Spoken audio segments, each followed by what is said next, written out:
Hello, and welcome back to the Meraki Scrapbooker Social. My name is Lynn, and I hope you've been enjoying National Scrapbooking Day so far. Thank you so much for joining us, whether you are catching this live or on the replay. This is the afternoon session of the first ever Crafting Meraki virtual retreat. I hope you'll do me the favor of liking this video and sharing it out to your socials so even more crafters can join the fun. Our instructors are in the live chat, so if you are watching live, please do say hello and let us know where you are joining from. If you have any questions, don't hesitate to ask in the live chat or in the comments if you are watching the replay. Our instructors will do their very best to answer you. This morning, we saw some amazing projects by Sarah and Anessa.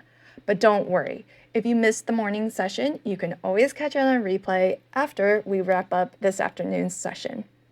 Our instructors are crafting with the exclusive retreat bundle specially curated by Bindu herself.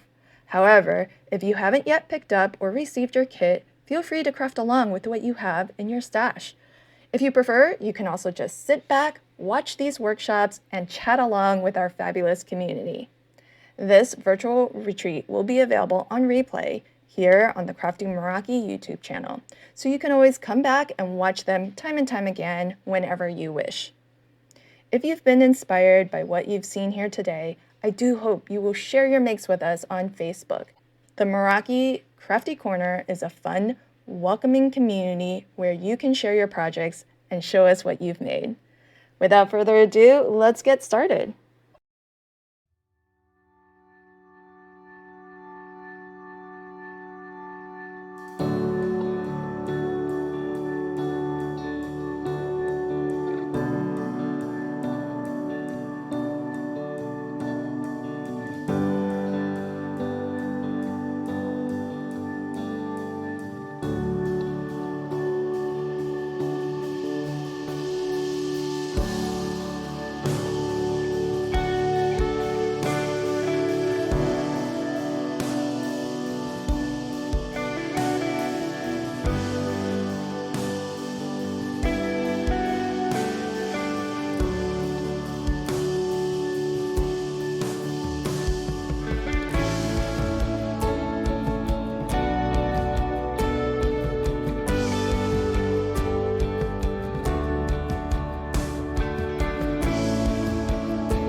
Hello everyone, it's Jessica Michaels, and I am super excited to be here today as one of your Crafty Meraki instructors.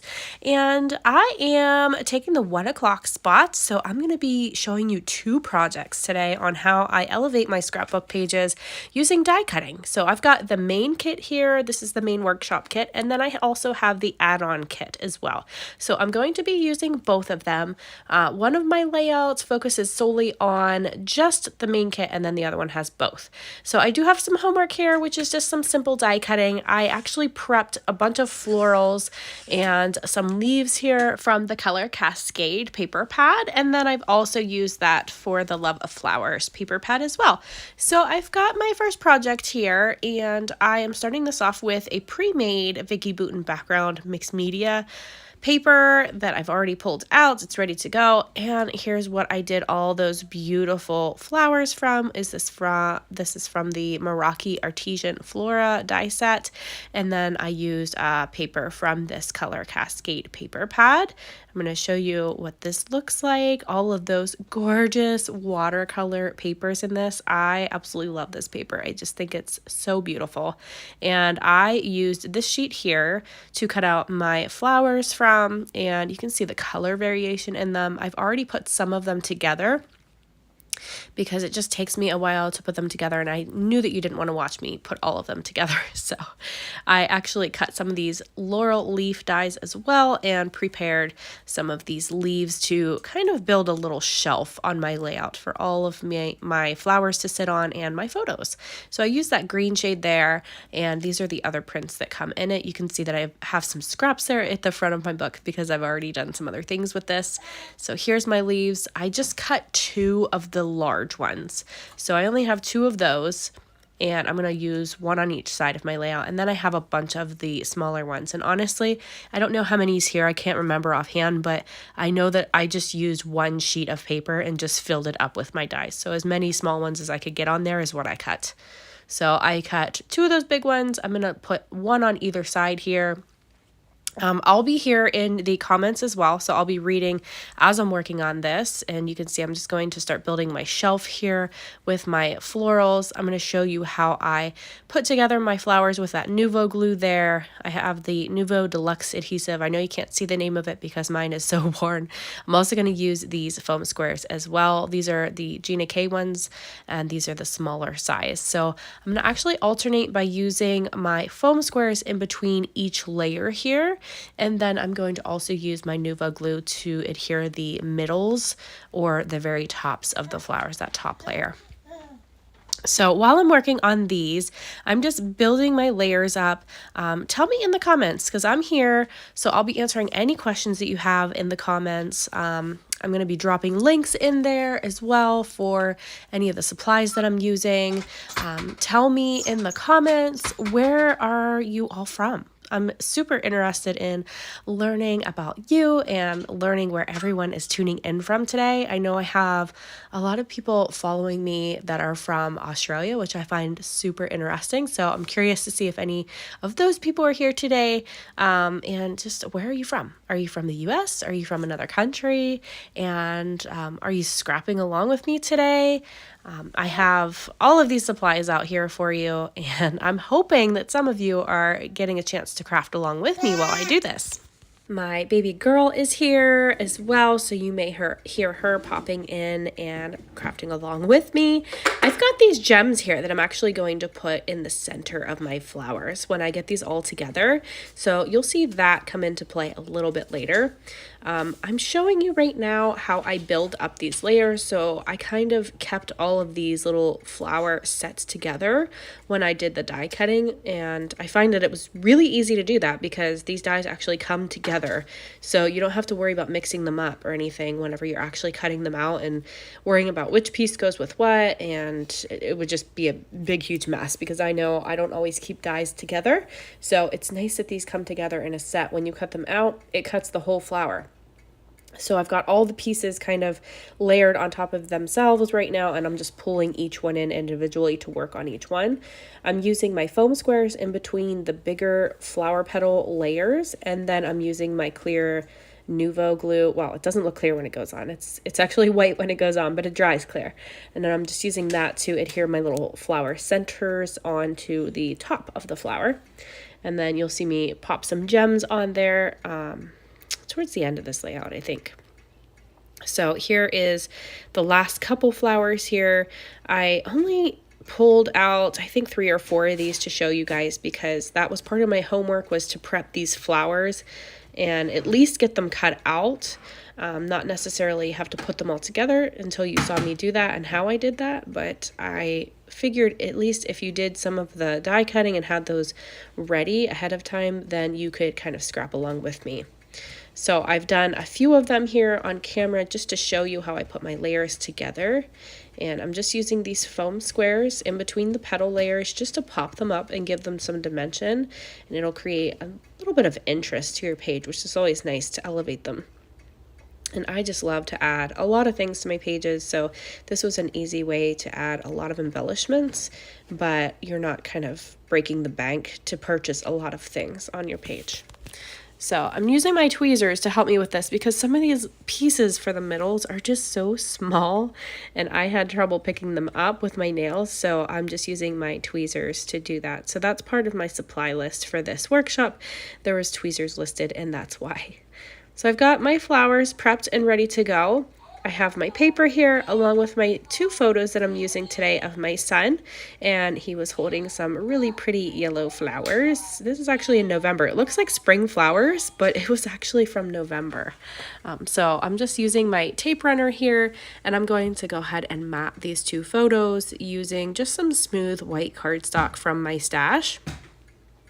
And I'll pull in my paper cutter here, which is, you're gonna laugh so hard whenever you see my paper cutter. You don't usually see this come into my videos in my personal channel very often because my paper cutter is just so well loved and it's really been through the ringer. My kids actually knocked it off of my desk the one day and broke the handle on it, so you see that silver part, and my husband actually basically welded it back together for me because it just, the handle fell apart and I couldn't use it without a handle. And I love this paper cutter. They don't make it anymore. It's by Martha Stewart. And I've tried to find a replacement and I have not been able to find another one. So he fixed it for me and I am still using it. I've got these other papers from the Color Cascade paper pad. I just pulled another one off in the coordinating colors that I'm using, kind of with that blues and greens kind of tones, which is typically my jam. I usually gravitate towards blues and greens and yellows in my layouts. So I found this paper was perfect to add an extra layer behind my photos. And then I'll just trim the excess off here. And then I'm actually going to just dress the edges as well. So I'm going to move this paper cutter out of my way here and grab my edge distresser.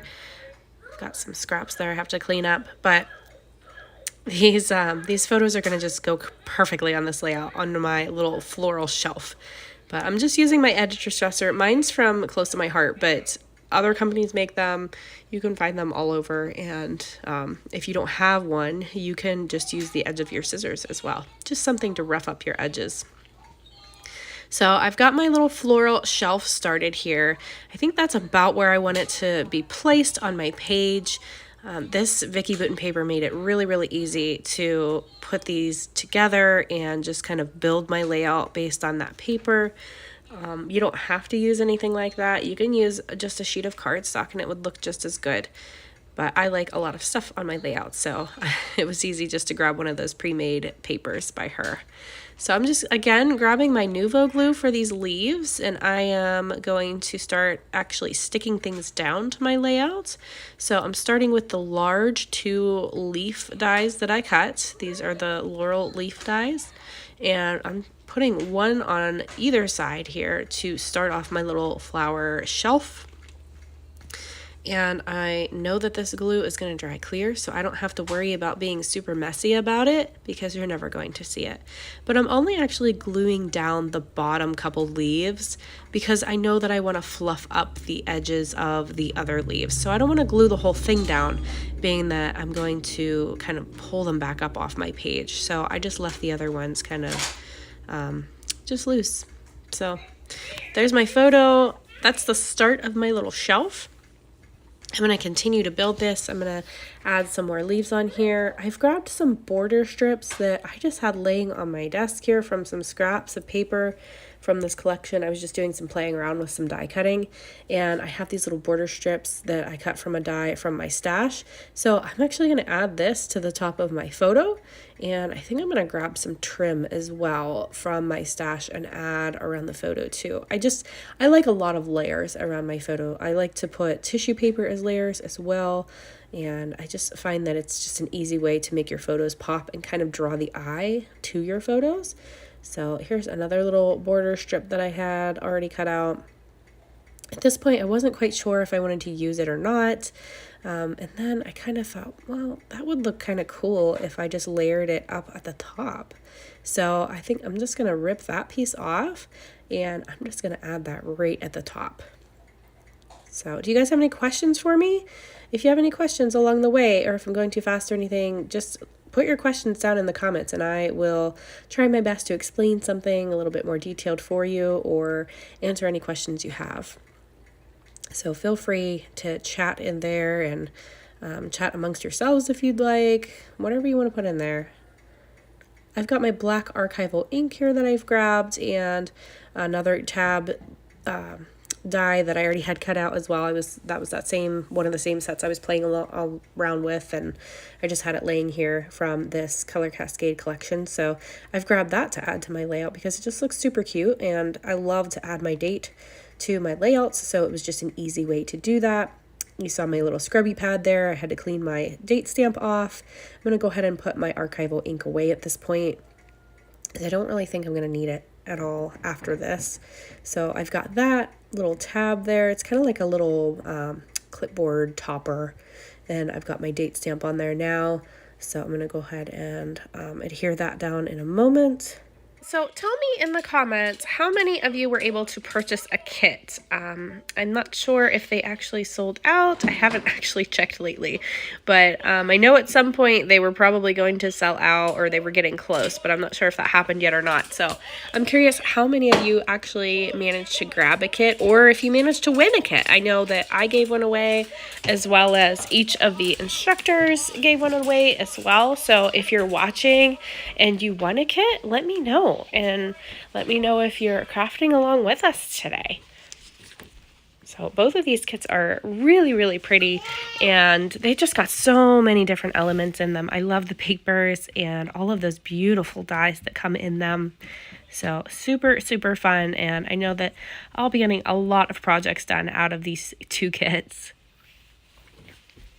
So I've got my photos here. I'm starting to build the shelf, just popping my leaves down. Again, with these leaves, I am just gluing down the bottom few leaves just to adhere those, kind of just tucking them under my photo. I'm just branching them out, no pun intended there, and just kind of setting them underneath there to just scatter them and give them a nice base for my flowers to sit on. So I think this is nope, not the last one. I have one more to go after this one, and then all of my leaves will be on there. I just love how those flowers look there. They're just all sitting there in all their watercolor goodness. But I love that paper pad, seriously. It's just so pretty. I made one card so far with it, and I can't remember. I made another layout too that was with one of the other paper pads. So I've got all my beautiful flowers. I'm going to just go ahead and start scattering them around on my page. I'm just going to lay them in place first. I'm not going to glue anything down just yet. I've got these wordy bits. These are also from Crafty Meraki, but they're from Pink Fresh Studio. So they sent these to me as well to work with, and they're nice because you can use them on cards, you can use them on scrapbook layouts, basically anything. So I'm just using these with some shaker strips by Gina K also. And I'm just going to cut a strip off of there and use that to pop this up and give it some dimension right there on my photo. And that's going to be my title. So this is a super, super quick and easy layout. This layout actually only took me half an hour. So I know that our workshops are running about 90 minutes, but I'm going to have both of these finished up in about an hour. So I'll give you back some of your time today. But I was really impressed with how quickly these layouts came together with all of these supplies. It just made it super easy. So I've got my little title, I've got my 3D foam squares and shaker strip on there. I did add a couple more just because it needed some at the top. And I've got my cute little photos here. I'm going to go ahead and stick these down at this point because I know that they're not going to move around on my page anymore. I know where I want them to go. So I'm just going to go ahead and anchor them down. So again, I'm just using my ATG gun on this, and I'm just going to go ahead and set that right here. I just love that. My sweet little guy. This is actually my middle child. Everybody said your second child is always your wild child, but my first is actually my wild child. Now, my second sometimes gives him a run for his money, but my second one can also be super, super sweet, like this, giving me flowers, picking flowers and presenting them to me. I love how sweet he is. So he's a little snuggle bug. So here I've just grabbed some trim from my stash. You can use ribbon, twine, trim, anything that you have like that, another border strip. But I've just grabbed some of that twine ribbon, and I am going to just add some Nuvo glue to the bottom of my page here and then just stick that down from the back side. And I can do that because I didn't actually press my photos down to my page yet. I did apply the adhesive with my tape runner, but I didn't actually press it to the page just yet. So I was able to easily pull that back up and put that cute little ribbon at the bottom, which I just love that peeking out. Of course, I'm going to cover a lot of it up whenever I go to add these flowers, but I just wanted little bits of that kind of peeking through. So I'm just trying to make sure that that was straight when I was lining it up. I could have grabbed a T-square ruler, but it was behind me, and I know baby girl is messing with my stuff right now, so I just figured I'd let her be, and I would just wing it. So I've went ahead and applied my little date stamp topper there.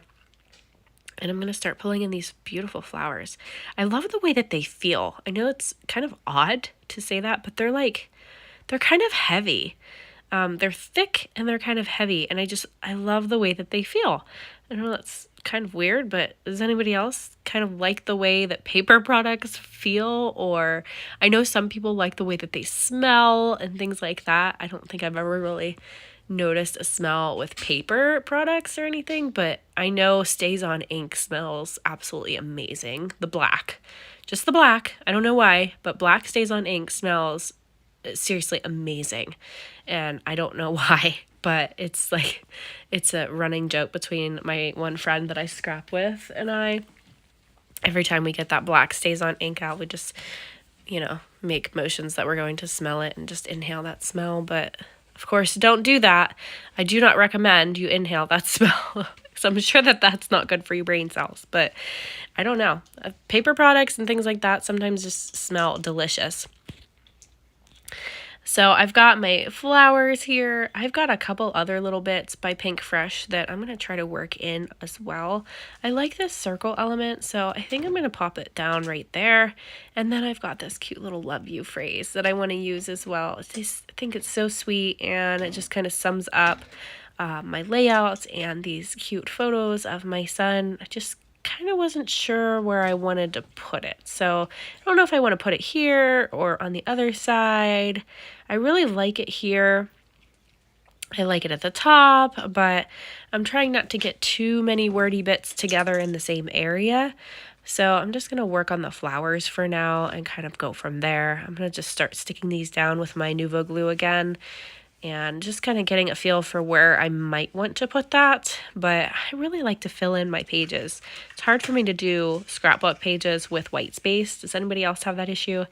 I struggle with keeping white space on my layouts. So it's kind of hard for me to just not have the urge to fill everything in, because my layouts typically have a lot of stuff on them. And that's kind of my motto, is to add more stuff to your stuff. And always add more, I guess, or just add more. That's pretty much what I always say. Just add more.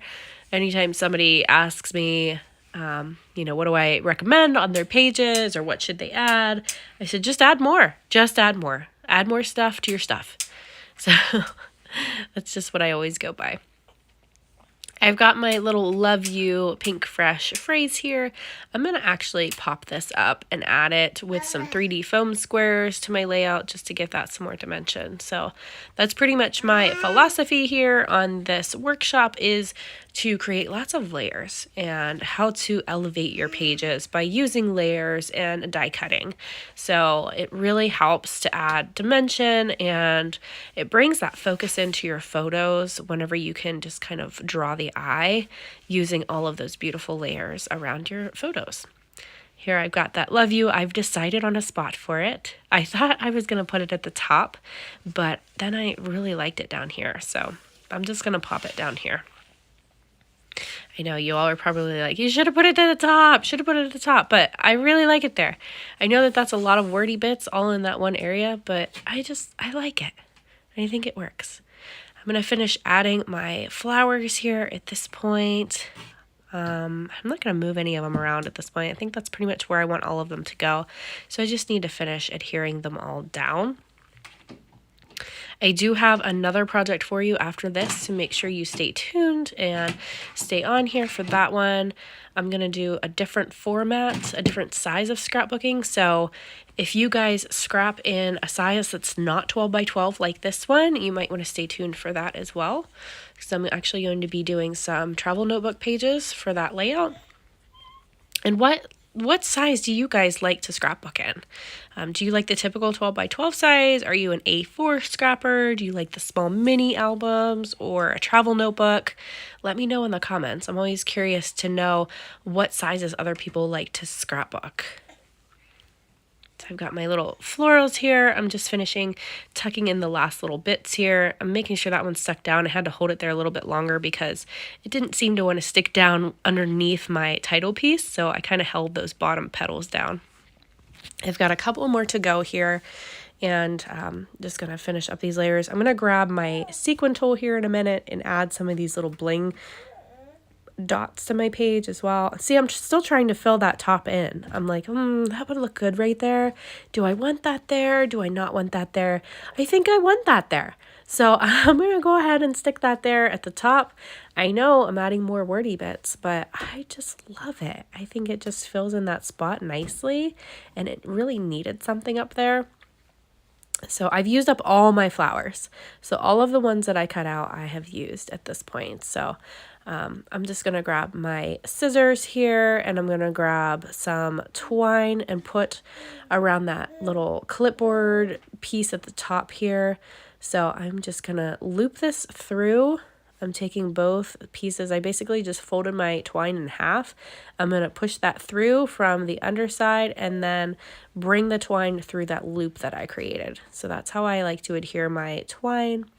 And then I'm just tightening it up there so it lays nice. I'm just going to loop it around down this way. I kind of like the way that it's naturally laying, so I'm just working with that, and I'm just kind of messing with it a little bit. I'm just going to grab my Nuvo glue and glue down a couple of these spots so that I can make sure it stays exactly where I want it to go. And it's going to dry clear, so you're never even going to know that that's there or that I glued it down. It's just going to look magical, like it's just magically laying in the perfect location. I'm going to actually put the ends down as well. That way they're not going all willy-nilly, and just glue those parts down. So that's all you got to do. If you don't want to add the twine, if you have a little tab at the top of yours that doesn't require it, that's perfectly fine. I'm just going to grab my sequin tool now at this point. Crafty Meraki does make one in their shop. It's really pretty and it works great. So I'm going to link that in the comments for you so that if you want to grab that from the shop, you'll have it. And I just love applying these little bling dots with the sequin tool. It makes it super fast and easy. Well, I don't know about fast. I mean, I can't apply these things that fast, but sometimes I'm pretty good at it. Like if I dump them on my page and then I just go to town, I can do them fast that way. But these ones, I have to make sure that I get the flat side down on the bottom. So sometimes I have to flip them around. But I'm just going to add these to the middles of all these flowers just to give them a little extra sparkle. I just think they're so pretty. This is I believe it's called Primrose Blue, if I remember right. I think that's the color, but I can link the bling dots in the description below for you too. They're kind of like iridescent and they reflect when the light hits them, and they're really super pretty. So I like them. So here I'm just continuing to add them to all my little middles in my flowers. You could actually even add like 3 of these to the middles because some of these middles on the flowers are pretty big, but I just added 1 and I kind of stuck with that theme. But you could totally add more and kind of fill up that middle piece if you wanted to and really add a lot of sparkle.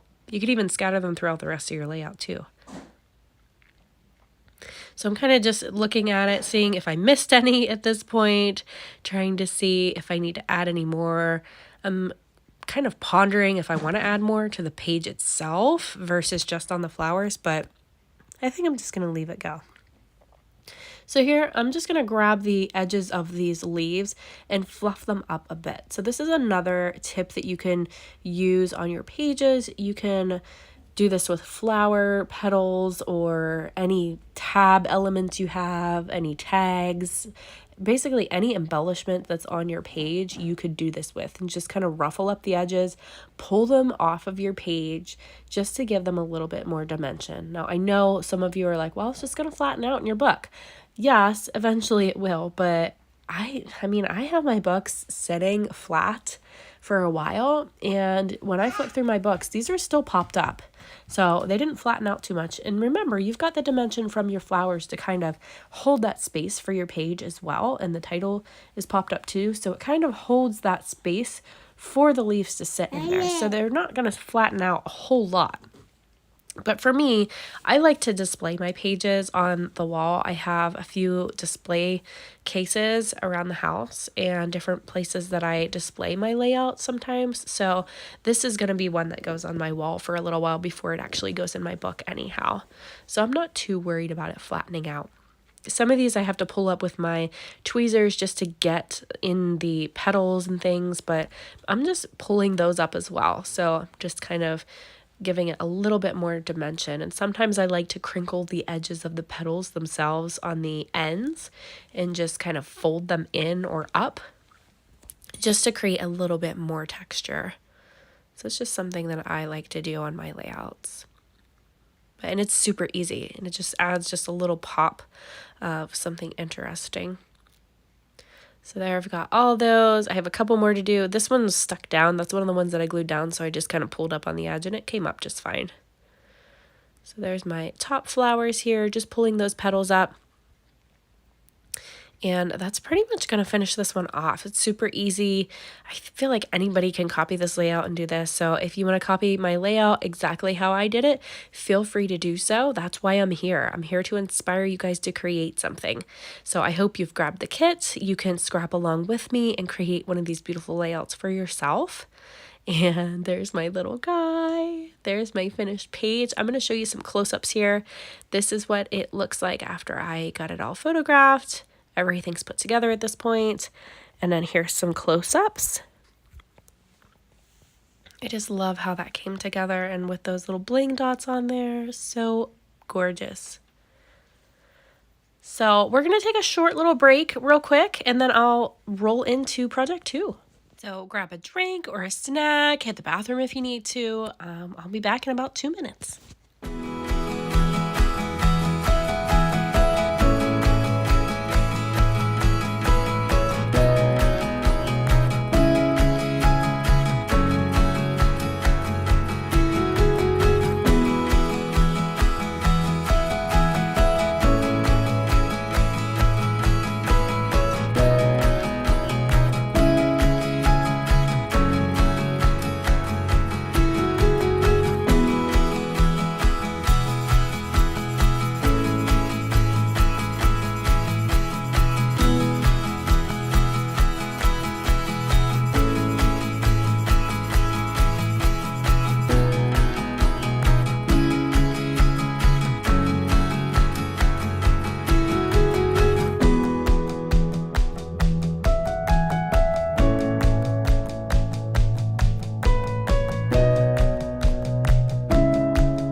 Hello everyone, we are back with project number 2. Again, I'm going to be using this Color Cascade paper pad, and I'll show you what I'm using here. So I'm going to be using these 2 papers. I had one scrap left over from a different project that I did, and then I've got this other scrap that I've pulled out. So I'm going to use that smaller scrap there for my photos. I'm going to go ahead and mat them, and then that part will be done. I'm not matting with some smooth white cardstock first like I normally do because I have these smaller travel album pages that I'm working on. So if I would have matted them with white, it'll take up a lot more space. Not a lot, but to my liking, usually I don't mat them with white whenever I'm putting them in these travel notebook layouts. So I put the dates on the backs of all my photos when I print them. I print them here myself. I have an IP 8720 Canon Pixma printer. I believe that's the number of it. And I print them all myself at home on Canon photo paper. And that just works best for me. I can print whatever sizes I need, and whenever I need them, I can print them. So it just makes it easier for me. So I've got my photos here. I put the dates on all the backs of them when I print them because I keep them in my scrapbooks by chronological date order, so I know exactly what I need to scrap and which layouts are finished. Just grabbing my paper trimmer again, my well-loved paper trimmer with my busted up but fixed handle, and I've got them trimmed down to size. I'm probably going to grab my edge distresser to distress them, but here's my little travel album. I have this little Life Crafted album. This is where it's going to go in my album, but that is by Citrus Twist Kits. So I'm using one of these albums today. They're fabric, which I absolutely love, and they're just beautiful. They seem to be holding up very well for all my little camping adventures, which I've decided to scrap mostly in that smaller album just because I was getting so many layouts in my big 12x12 albums that were just all camping, and I like to do a lot of one photo layouts, so I was just getting a ton of pages that were all basically the same. We usually go to the same campground all the time, all summer long, so we get a lot of the same stuff that we're doing. So my photos are repetitive sometimes, but I still wanted to document them, so that's kind of why I switched over to this smaller album. I thought it would just be perfect for all our little camping adventures. So I've got my photos, I've matted them with that cardstock, and I distress the edges with my edge distresser. Again, if you don't have one, you can use the edge of your scissors. And I'm going to actually do some stamping on this. So I've got these smaller size papers. I've already cut them down to the size that I need to go into my album. I'm just using some Colorblock textured cardstock, and I've pulled out 2 colors of Distress Oxides in Picked Raspberry and Fossilized Amber, which is one of my favorite colors. And my stamps here that I've pulled out do not stick to a block very well at all, so I'm adding just a little bit of adhesive to my stamps so that I can get them to stick to my block. So I'm just going to press this onto my ink pad just to get some of that ink on there. And then I'm just using my foam pad underneath my page itself, and I'm just alternating the way that I'm placing these onto my pages here, and I'm going to use both colors. So I just wanted to create some kind of paint splattery looking stamps on here. I just wanted to create my own background, so I've just grabbed these out of my stash, and that's what I'm going to go with. Then I'm going to grab some water. I'm going to distress them a little bit more. Baby girl is here having a field day with one of her very loud toys, so if you hear that, please enjoy. She's always kind of running amok in the room, and anytime I try to do something on the phone or in a meeting for work, she's usually here and playing with the loudest toy possible. But you know what? That's how it goes, right? Isn't that how most kids are? But they're fun. I have 3 kids. I have 2 boys and a girl. And my boys are just wild and crazy. They are 4 and 5 years old. And then my baby girl is about 1.5 years. So what, do you guys have kids? What ages are they? Do you have boys, girls? What do you got? Because I know most kids, when they're young like this, are just crazy. But it's all in good fun, and I just love watching them learn new things and just play and just see their process. I love seeing how they handle different situations and like what their process is and what they do. Does that fascinate anyone else, or is it just me? So I've already asked you where you're from in the beginning of this workshop. I would like to know, are you typically a scrapbooker or are you primarily a card maker?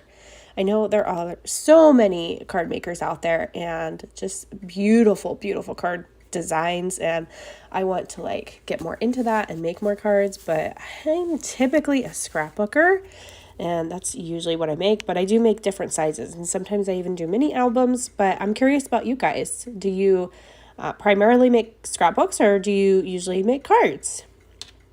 But I need to actually pull out some card making supplies and actually get some of those done. I have a lot of birthdays coming up, and I need to make some birthday cards stat, because apparently everybody in our family decided to have kids during the summer, because there are literally so many summer birthdays in our families, and it's just crazy. Summers are just crazy. I've actually opted out of probably not doing any birthday parties for my own kids this year, just because we have so much going on with everybody else's kids. And mine all had birthday parties last year, and it was really crazy for all 3 kids having parties.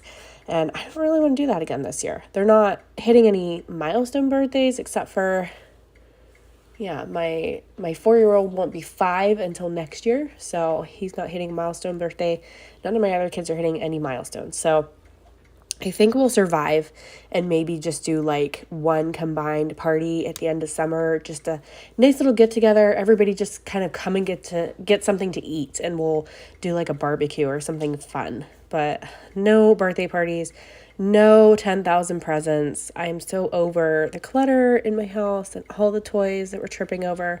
We're very, very blessed. Don't get me wrong. We have wonderful families that treat my kids absolutely amazing, and they are more than happy to buy my kids things, but we have so much stuff that I have to go through and donate when they're not looking. So just to like clean up and clean out their rooms, it's crazy, it's chaos. But we are very, very blessed. We have a wonderful family, and they love and support my kids just like their own. So it's fun. I'm totally over all of the birthday parties and the prep, because you know me, I have to go overkill with parties. I'm a really big party planner, and I have to have a theme and have to make most of the things myself and get everything that coordinates and do a nice humongous balloon arch myself, the day of, and it's a lot. I usually end up making all the food myself because that's how I am. And my mother-in-law usually helps me with some of the food too, so she's pretty great. So here I have just done my stamping. As you saw, I kind of grabbed a cup of water and I just diluted some of those down with water and smushed them around a little bit just to add a little bit of watercolor texture to it. I like to do that with those oxide inks because they do react with water, so they'll kind of turn white when you flick water onto them. And I like to add a little bit more water and kind of swish it around a little bit just to break up those harsh lines in stamps. So that's all I did. I have this little die that I had cut out. It was laying on my desk. I know it sounds like I have a ton of things laying on my desk, but I really don't. I just had a few things that I was playing with before I started these layouts. So I have a couple dies that I was playing with, and this is one of the ones that I had. And it's just a nice little scallop border that I'm just going to tuck into the right side of my photos here, just to give it a nice little base. And I'm just going to use my ATG gun just to create a little strip of adhesive down that to adhere it to my page. And I can see my little holes on my page is already screaming at me. I really want to add little hole reinforcement punches to all of those holes, so I'm probably going to end up pulling that out as well. I've got my photos here. I might as well just go ahead and anchor those down to my page at this point. I've distressed the edges of them to give them a little bit more interest. And I'm just going to go ahead and put them down because I know that's exactly where I want them to go. A lot of times I'll wait to put them down before I do embellishing and things, because I'm just quite not sure if I want to put them down, if I want to add things to it, but I know that that's where I want them to go. I've got this little vellum, little scrap here, and it was kind of screaming at me as well. I did my little vellum die cutting of those little hearts that are laying there earlier, and I have this little scrap left over. So I'm just going to tear off the edge and use that as a nice little layer on the edge of my photos too. And remember I said that I was sure that I wasn't going to add anything to my photos, so I was going to go ahead and stick them down. Yep. Changed my mind. And see, this is why I don't add them right away, because I know that I end up tucking things in or around them and needing to lift them back up. So, but it's okay. It works out fine. I'm able to just lift up the corner and the sides there and just tuck that in there. So that's all good to go. I'm going to add a little bit of Nuvo Deluxe adhesive here underneath there. That way that vellum sticks on the other side. And I wanted to get that corner back down on my page because it was kind of wanting to peel up after I pulled it up off my page. So we're just going to hold that a moment. I'm going to put my lid back on here so it doesn't dry out. And I have, that Nuvo glue actually comes with a gemstone on the top of it, but I actually pulled mine off because I like it to sit flat on my table. So if you're noticing that mine does not have a gem, that's why. If you take that off, it'll sit flat on your table and always be at the bottom near the tip where you need it. So here's another little tab thing that I had die cut before I started this.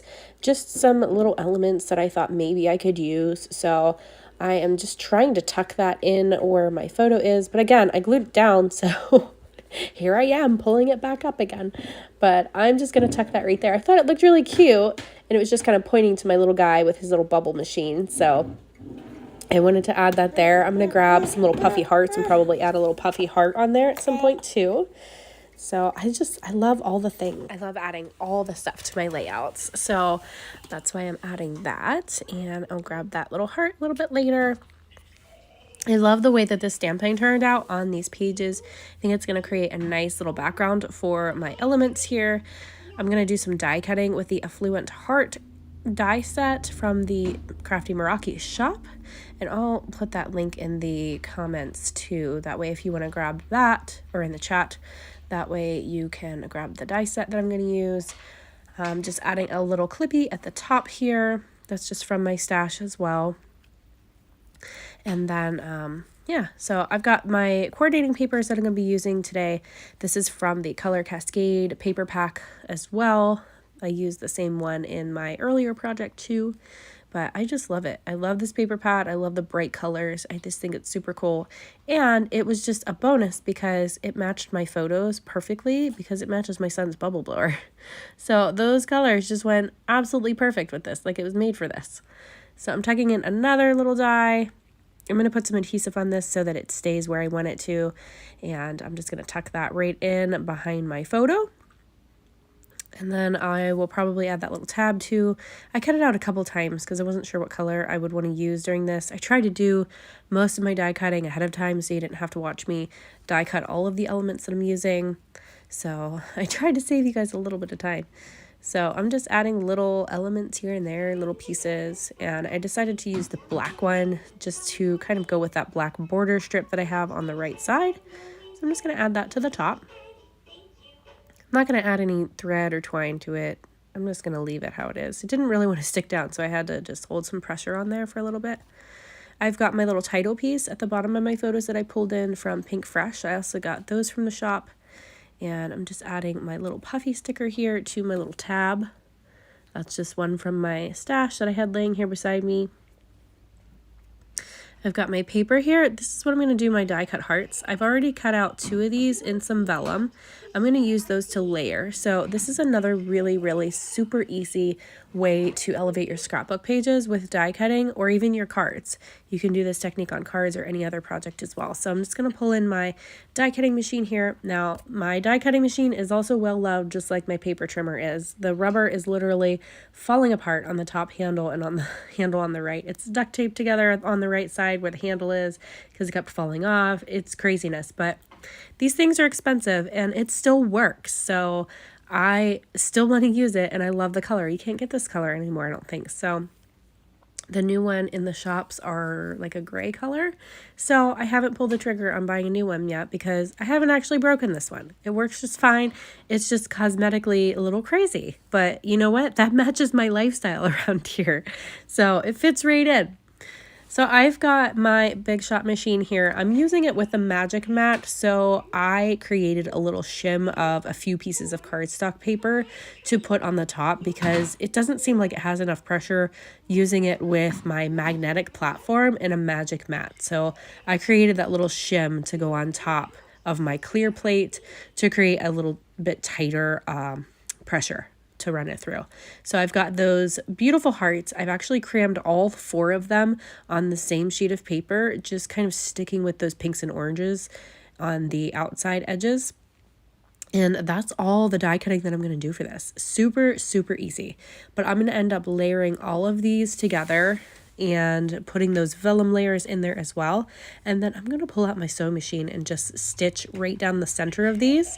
But I wanted to create a little bit extra dimension on these die cuts themselves. So I'm just going to use my edge distresser just to rough up the edges of all of these. So again, if you don't have one of these, you can also do this with the edge of your scissors too. It works just as well. Baby girl is coming in hot with her teapot here beside me. It makes lots of noise, so she actually gave it to me now. But of course, a noisy toy, just like everyone wants, right? I don't mind though. She's sweet.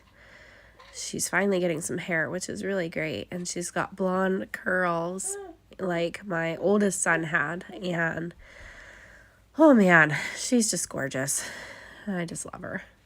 So here I'm just finishing up these hearts, just distressing the edges, and I'm just going to layer them all up. I'm going to leave the edges of the hearts free and just sew right down the middle, but to actually attach them together so they're not moving around whenever I'm trying to sew down the middle, I'm going to just attach a thin layer of adhesive on either side of the center. So I'm not attaching it right in the middle because it'll gunk up my sewing machine needle, and paper will dull your needle. So if you're doing fabric, you'll want to make sure you swap that needle out. So I've got my little layers here. I'm going to start attaching together. I'm just going to put that thin adhesive line on both sides of the centers, and I'll do that for each of these layers, but I'm just kind of laying them down, seeing how I want to put this all together, and I think that's how I want it to go. But I've got that vellum on top just to create a little extra something. It kind of blurs out the pattern, but you can still see it really well. So it's super, super cute. I love that. I think it looks awesome. And I was having a play to see if I wanted to use like 2 of them on here and sew down the middle, but I ended up only using 1. I really want this large one to be the focal point other than my photos, because I'm going to put my title here and it's going to actually be part of my title. So in order to find all the centers of these, I ended up folding them in half. So I'm just taking each one and folding each one in half. That way I can line them up perfectly and I have a nice little template for where I need to sew. So I'm going to put these together. I've got those 2 done. I'm just going to finish the rest of them out. And again, I'm not going to put 2 different hearts on my page because I'm going to use this as part of my title, which you'll see. I'm going to grab some alpha letters here in a minute, and then I'll work on building this title. But that's about where I'm going to place it. So I'm going to go ahead and grab my ATG gun and start putting these layers together and down on my page so that I can sew them. I use a Brother LB6800. I do have the Project Runway edition, but it's nothing fancy. I got it from Walmart and it sounds a lot fancier than what it is, but I use it for paper and fabric. I do some small sewing projects, like some small little kids quilts and things like that, and just like some hats or things here and there, but I don't use it for a lot of fabric. I use it for paper probably more than I do for fabric, but you don't need anything that super fancy to do sewing on your scrapbook layouts. But I do like it because it's very easy to thread and it's really easy to use.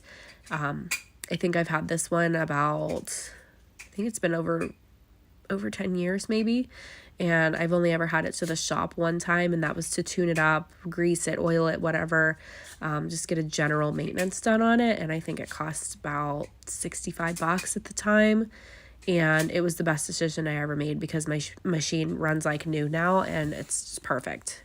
I had the tension all messed up. It was a mess before I took it in there, and they got it all straightened out for me. So I'm just going to add a couple little things yet. I really like this little clippy over here. I'm going to add that as part of my title, but I'm not going to add it right now because I want to do that machine stitching before I add anything else to it. So I'm going to pull out my sewing machine here. I kind of had like some wreckage going on because I had to grab my machine and route my cord, but here it is. Actually dropped a box of ThermoWeb supplies that just came in the mail on the floor whenever I grabbed my machine and the cord with the presser foot. So I'll be cleaning that up later. But let's get this into my machine and we'll get this all stitched up. And I'm just using some white thread today, and I'm just going to run one single straight stitch through the center of my hearts. So that's running through, super easy peasy, just one single stitch. I like to move my needle over towards the middle too, so that I know that's exactly on the middle and that's where it's lined up. Here it's all done, and that's what it looks like. I'm just gonna fluff up my edges. I'm not gonna trim the thread at the top there where it's kind of hanging out, because I like the way that that looks, but you can totally trim that off if you don't like the way that that looks on there. So that's done. I'm gonna go ahead and get rid of the sewing machine, put it back on my table here beside me. That's where it typically lives. So that's where I keep it stored. I'll put the dust cover on it later. And then let's keep working on this. I'm going to grab some alphabet letters from my stash and add to my title. I'm going to adhere this little tab down at this point because my hearts are now all down, so I can go ahead and start building my layers around the hearts. But that's going to be my layering of my die cutting. It's the only die cutting that I'm going to do yet in this video. But I wanted to keep the hearts, those layered hearts, as a focal point on that side of the page. So I'm going to build my title right around it and incorporate my heart into the title, if that makes sense.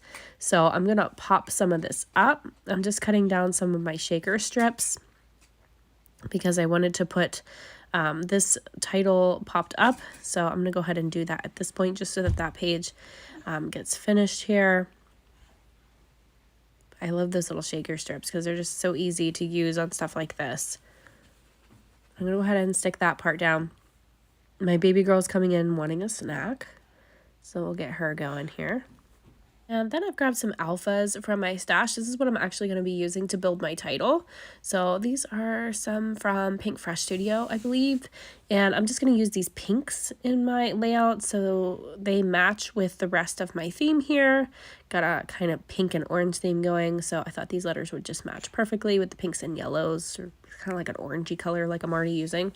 And my title is going to say, "You Make My Heart Happy."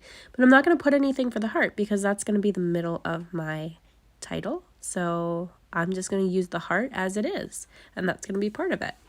So I'm just popping the letters down that say, "You Make My Happy," because the heart will be in the middle. So I'm just putting down the tops. I'm going to make the few words at the top, and then I'm going to end up putting the "my" word right on top of the heart. That way it kind of flows through the heart, if that makes sense. And then the "happy" word, I actually saw some stickers that I used earlier whenever I pulled out the heart puffy stickers, that there's a "happy" word on there, and it's that orangey kind of color. So that's going to be perfect for this layout. So I'm going to grab that and use that at the bottom here. So I've got "you make," and then I'm going to grab the "my." I'm just trying to decide exactly where I wanted to put it, but I want to end up putting it here on top of the heart. I was like, should I move my letters over and make the "you" to the left of that clip? But I didn't really want to move them all because they're pretty stuck down at this point. So I didn't want to mess anything up or make them not sticky and have to put glue on the backs of them. So this is where I just decided to just put it right on top of my heart, and I like it there. So that's what I'm doing with that. And then here I'm just deciding if I wanted to do the "happy" or what I wanted to do there. So this is where I was like, oh, I have this "happy" sitting beside me right here from my last layout. So I'm just going to grab that off my sheet and I'm going to put it at the bottom. It's perfect. I couldn't have planned that better, seriously. I just love when things work out, not according to plan, but in your favor. So just makes life so much easier when things just come together. And I think that's why this layout and the last one only took me half an hour each. I was really, really on a roll with layouts today and made 3 of them within half an hour. So it just worked out perfectly. This "happy," I'm actually just going to move it to the side and kind of curve it around that heart. I think it looks better that way instead of straight on. But again, I usually like everything a little bit wonky and crooked, so that's kind of my style. I usually don't do too many things that are straight on. So for me to do my photos straight on like that, it's a rarity. Enjoy it. I've got a couple hearts left. I think I'm just going to use them on something else at this point. I don't really want to use them anywhere on here because I kind of like the way that this is looking without them. So I'm just going to use them on something else. I've got this scrap here that I actually cut a bunch of stars out to make a card previously with, but I kept my little scrappy bits, and I'm glad I kept them because I'm going to use my whole reinforcement punch, which actually isn't working too great right now. I need to oil it up or something, use some wax paper on it, but it's not punching real great. It keeps kind of sticking with the paper, and I'm really just punching some whole reinforcement punches here. It'll punch out these little circles that I can put around the holes down the center of the album just to reinforce that, make it a little bit stronger for when you're flipping the pages, and then they won't come apart. I need to cut out about 12 of these because I have 2 pages. So I'm going to go ahead and cut 12 of these, and then I will attach them using my tweezers and my Nuvo glue. And just a little tip, if you do these kind of layouts where you have to do the reinforcement hole punches, that I found it's easier to apply your glue right onto your page around the hole and then use tweezers to set down your little reinforcement hole punch, because it just seems to work easier that way, and you don't have to worry about putting glue on that little circle itself. You can just run it around the circle on your page, and it's just laying flat on your table, and it just seems a lot easier to me. Something that I found out the hard way, honestly. Just trial and error around here. But I am just cutting the rest of these holes. This punch is just giving me some issues, so I'm just kind of jiggling it, trying to get it off my paper. And it might be too because I'm using a scrap of paper, so it's kind of harder to pull it out and it keeps getting stuck in there. But I think at this point I've got them all cut out. I'm trying not to lose any because, oh, no, I don't have them all cut out. I'm going to grab this piece. I'm going to cut a couple more out. I thought I had them all, but I guess I didn't have enough. So I'm just trimming out a couple more. And then we'll get to adding them to my page. Again, save those scraps because you never know when they'll come in handy for something like that. So I've got my Nuvo glue here. Again, this is the easiest way that I found to apply these is just to put the adhesive right around the holes on my page itself. And then I'm going to grab each one of those with my tweezers and stick them down. Super quick and easy. And you don't have to make a mess around your circle. Every time I tried to put it on the circle itself, I would get too much on there. It would spew out the sides. It does dry clear, so I don't really have to worry about it much, but still, it was just spewing everywhere when I tried it the hard way. So I found that this works a lot easier for me. So once I get all of these holes done, that's going to make those a lot stronger, and I will feel more comfortable about people flipping through my little travel albums because I know that they're not going to rip apart or anything. These particular albums do come with page protectors as well, but I like the different sizes in my books. So sometimes I use the page protectors and sometimes I do pages like this where I create them all myself. So I guess it just kind of depends on my mood and what I'm actually putting in there and scrapbooking. So it just depends on what I'm doing. But I've got all these holes. They're all about on there. I've got a couple more left. And then we'll see what else I can add to this. Not sure that I'm going to add a whole lot yet because I really, really like the way that it is. I like the simplicity of it and just how that stamping just shines on these layouts. I just think they're super cute. Or spreads. I don't know. Some people call them spreads because it's a smaller book, but it doesn't matter to me. So there they are. Is anyone still crafting along with me? What have you gotten done? I've got my title there, just making sure that's stuck down. Looks good to go. I've got my little date stamper here, so I'm going to go ahead and put my date at the bottom underneath my title. So again, I'm just grabbing some archival ink. My Nuvo glue just about went flying. And I'm just going to stamp this on the bottom, but I stamped it on a test piece of paper first just to make sure that it was all covered and working right before I did it on my actual paper. So I've got that. That's pretty much done. That's going to finish this workshop up. Thank you guys so much for being here and crafting along with me and just sitting here and chatting with me. I enjoyed this so much and I loved creating these beautiful pages for you. And I hope you guys enjoyed it too. And I hope I've inspired you to get crafty and create something as well. So feel free to copy anything that I did today. You can make your own little pages or 12 by 12 layouts using any of my ideas today. And I hope you've had a chance to grab some of these kits from the website. And I've linked them in the chat for you as well. So thank you guys so much for watching. Thank you for being here. I hope you all have a wonderful day. And up next will be Marilyn at 2:30. So thank you guys so much. Have a great day. Bye-bye.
Hello everyone, welcome to Crafty Meraki free virtual scrapbook retreat.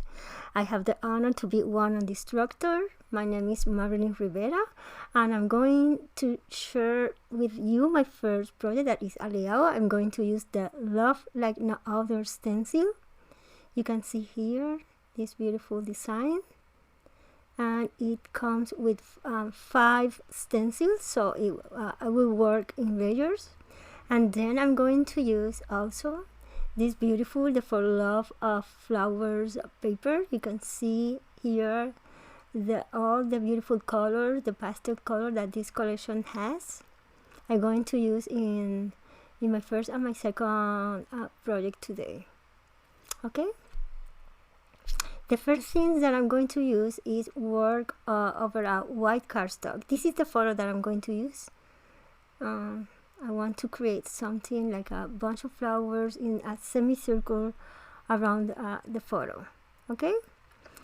The first thing that I need to do is a circle. I'm going to use this tool that I have to cut circles, but you can use a plate. You can use any circular shape or object that you have at home. I'm going to put this because I want to trace a semicircle here. Let me move it a little, and with the pencil, a soft line or a soft semicircle here, as you see. Okay, let me remove this, and this is the semicircle. Let me put this aside. Okay, now I want to create like a wreath with this stencil, or semi-wreath, because it will not be round. Okay, let me see. I'm going to show you the stencil. For the flower, these are for the leaves. For the flower, you have 3 stencils. Number 1, this one, 2 and 3.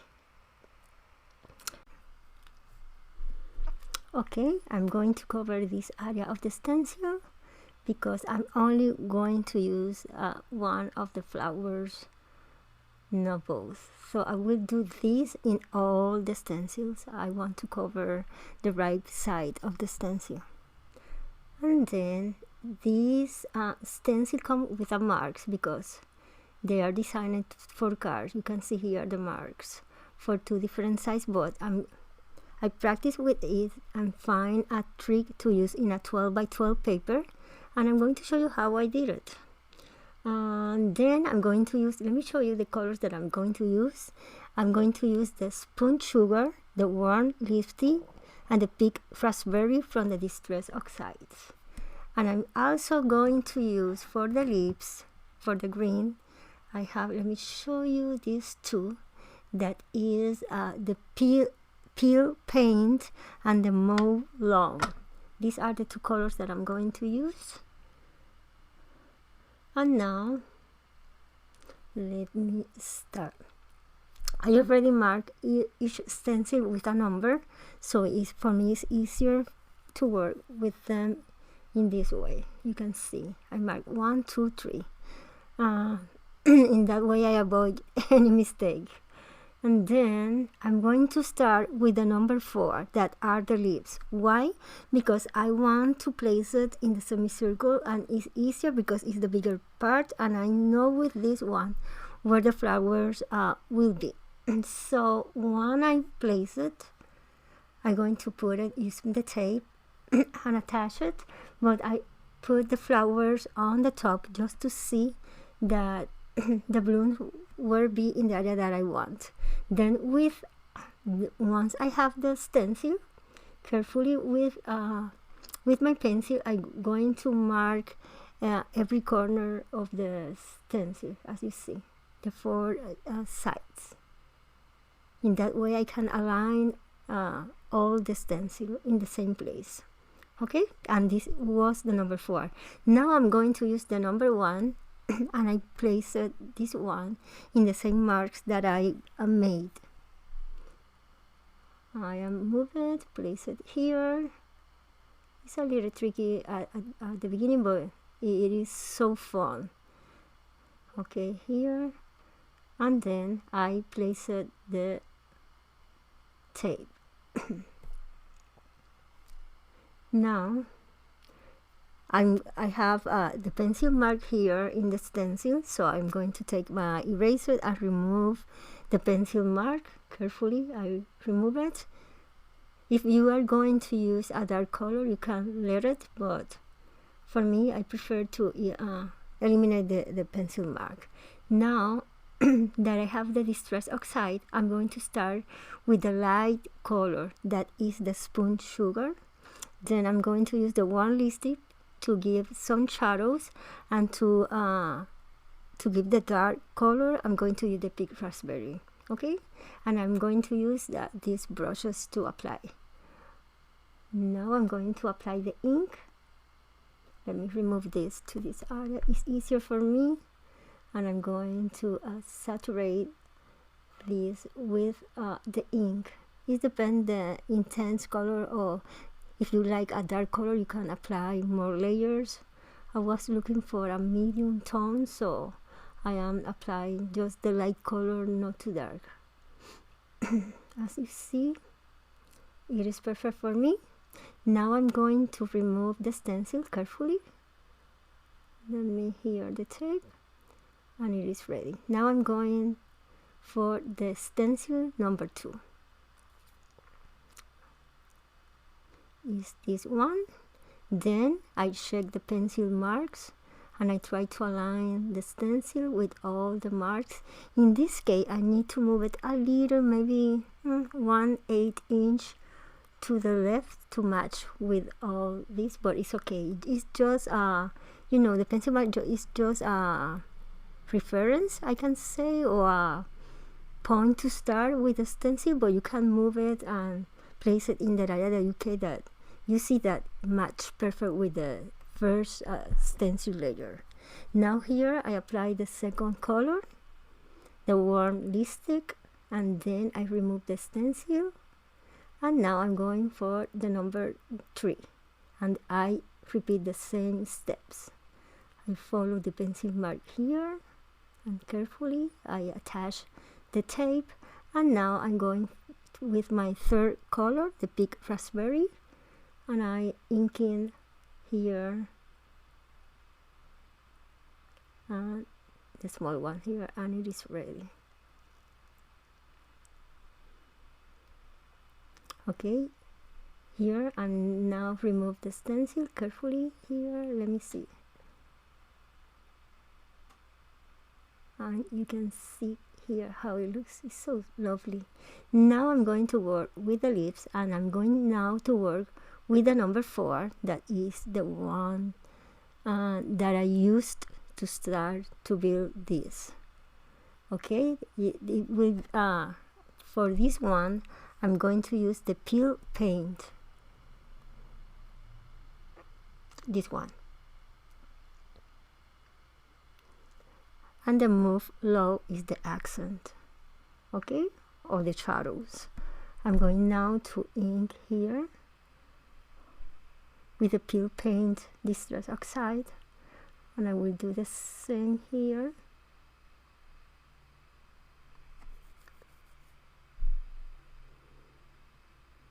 And then on the top. Okay, let's move this carefully. Look how lovely it looks so far. Okay, now let's work with the number 5. That is the one that gives the shadows. Here, okay, here, and let's move with a move long. Move long. And I am inking here with the stencil. And let me show you. Now, carefully remove it. And look how lovely it looks. Now with the eraser, I'm going to erase. With erasing, I am removing the 4 corners that I made for this first flower.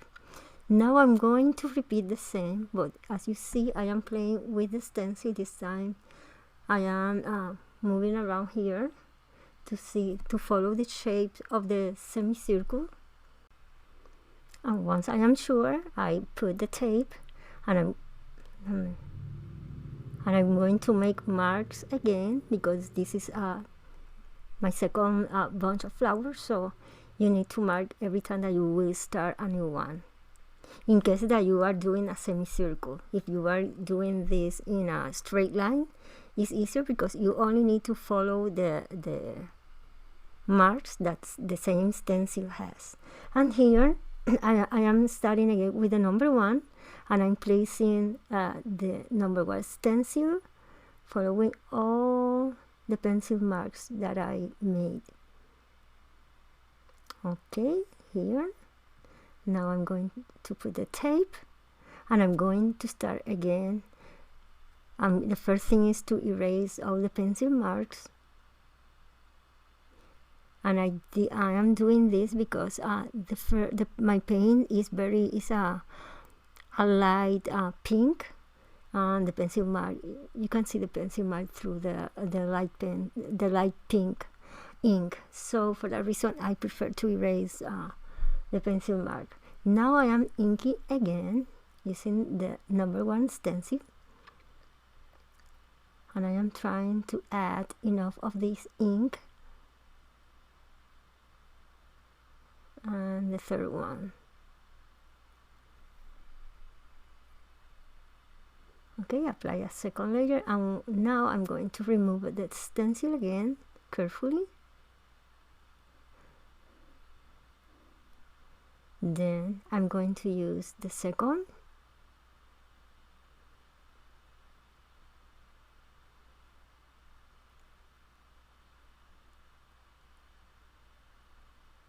And place it over the first one, and then I'm going to use my second ink here.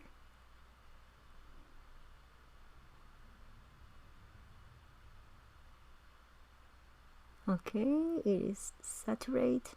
Let me remove it. I am trying to do this part of the tape carefully, This tape is like a little tacky, but it's supposed to not ruin the paper, but you know, I am always careful to do not damage the paper.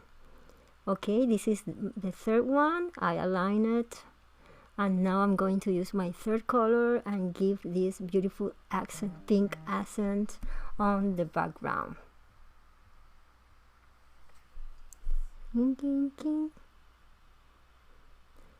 Now I'm going to do the same again and remove this.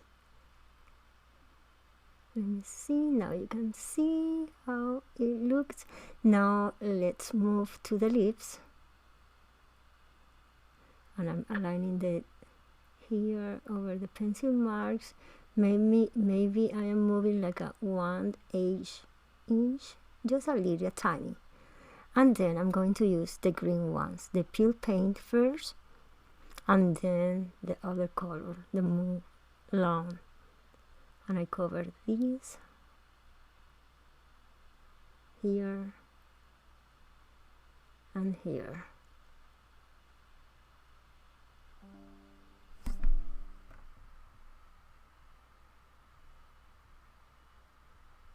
Okay, let me remove it, and you can see here how lovely it looks. Let me give it the shadows, and this part here always, it takes me a little more. It's because the angle, but I am filming, so, but I think, let me see, that here is perfect. Okay, and now I'm going to repeat the same with the darker green here.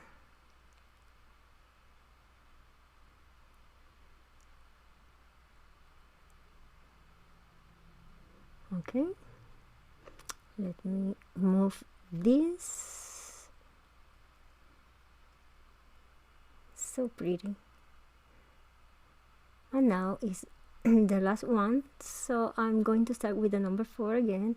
I am trying here to see where the flower will be, because it's the last one, and I want to create like a semicircle here. Let me see if here I am trying to visualize where the flowers will be, and I think that it's okay. I'm going to make the marks.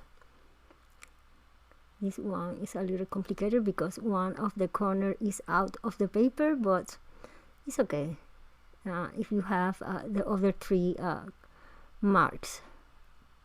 And now I'm going to place the number 1 following the 3 corners, and it's okay. And I will start again with my light distress oxide color, the spoon sugar, and I will repeat the same here. I found this. It's so fun, this stencil, to work, and it has many possibilities. I love it. Okay, it is ready. Let me remove it.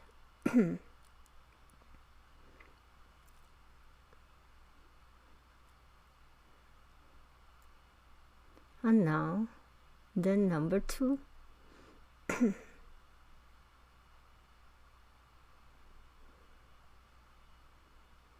And I'm going to use now the warm lipstick, my second color. Carefully here inking. Try to give a little more of dark color of the same, I mean more layers to create a darker color in the top here. And now going for the third one, the third layer. Let me see this one. I don't know why the third layer I found them more tricky to align, but once you have you practice more than once, you will see that it is easy. And I mean in a semicircle, because if you are using the stencil in a card, it's super easy to work with. Okay, I already add the third color here. Now let's move to the lips, and I need my 4th stencil, and I'm going to align it again here, as you see. One is ready, the tape, and now let's move to my green color first this one.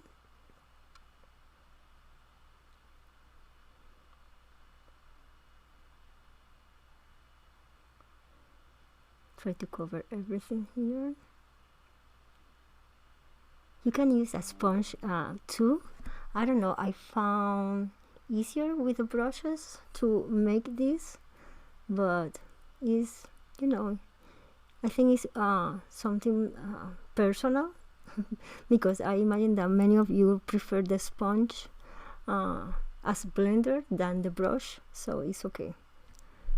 Now I place the number 5 and I'm going to use the dark green to give the shadows here to my flowers. Then I apply here, and this is almost done. The part that is from the paper, and you can see carefully how it looks. So pretty. I like it. And this is the photo of the baby girl that I'm going to use. Now I recommend for this step that you let the ink dry completely. I am doing this because it's a class, so I am erasing all the pencil marks, and I'm going to try to erase the pencil marks that are between the flowers. But I have an accident here, as you see. The ink is not completely dry, so I have a piece of the paper with the green ink, but it's okay. I will do this as mixed media, and mixed media is not it doesn't have to be perfect. Okay, I am erasing all the pencil marks that I made for the stencil. I am removing all this and cleaning the space now. Now let's move. I'm going to explain that in this piece of paper I'm going to do the same, but because I don't want to make the video too long, I'm going to make like 3 flowers more in a piece in a straight way. That is the same that I already explained you here. Let me clean this because I don't want an accident. Okay, once I clean this, I'm going to mash my pad over the glass mat here and add water.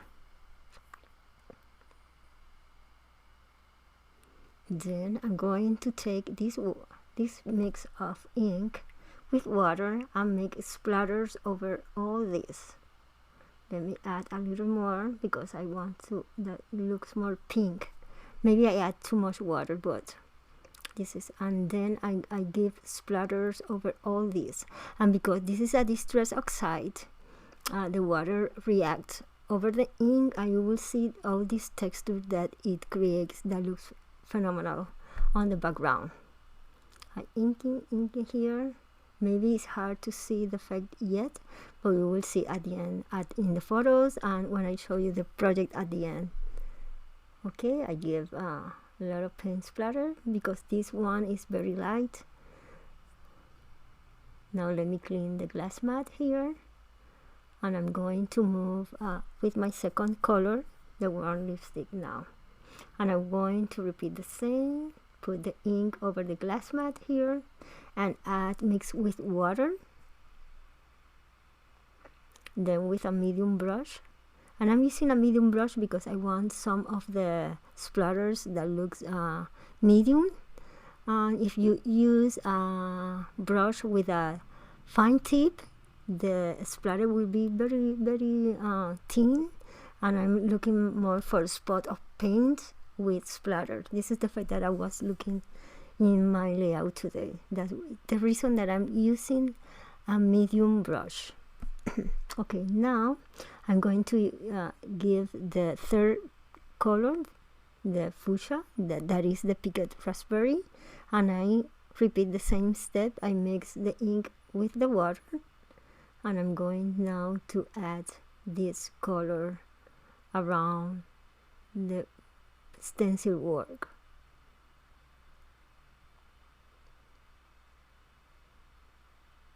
This time I am trying that to give a spot of this color on the background, as you see, And with the same brush I apply direct over the paper. Then with let me remove this because I don't want an accident, and I have experience with accident and inks. Okay, you can see here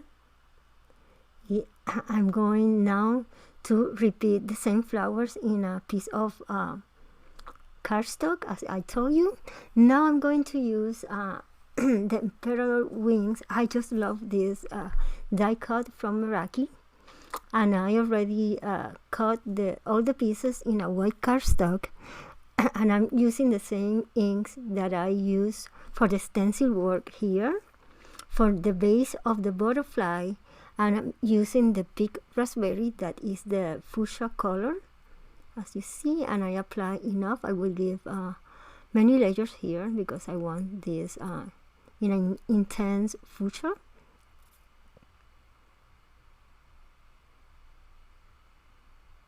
And I apply again until I cover all my first the base of the butterfly. That is this one.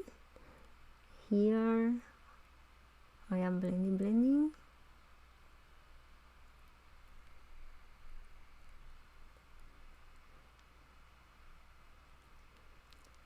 I think it's okay, but I want a little more here and here and in the center. Now let me cover this, and let's move to the second one. That is the one that is in the middle, and this one I'm going to use the warm lipstick color. I'm going to repeat the same. Try to place it.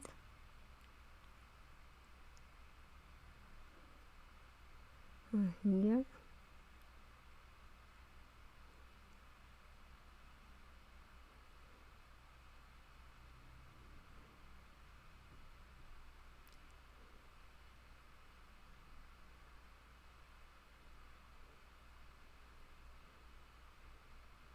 Okay, now this is the thing that you see that is moving is the little pieces of the die that I left everything, and they are moving now, but it's okay. I give another layer here, try to cover everything well.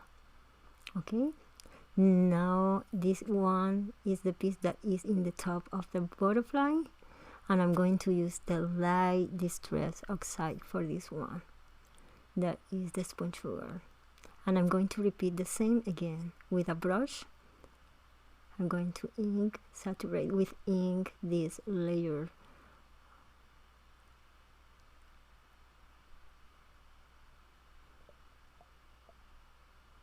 And let's see here.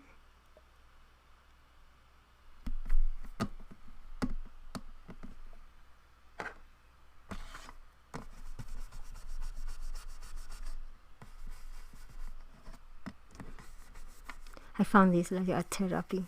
I don't know. I just like it. To me, it's so fun to bring to work with paints and inks. Is the thing that I like a lot, and love to make scrapbooking, but always with paint or something. I don't know. It's so fun. Okay, let me give more ink here.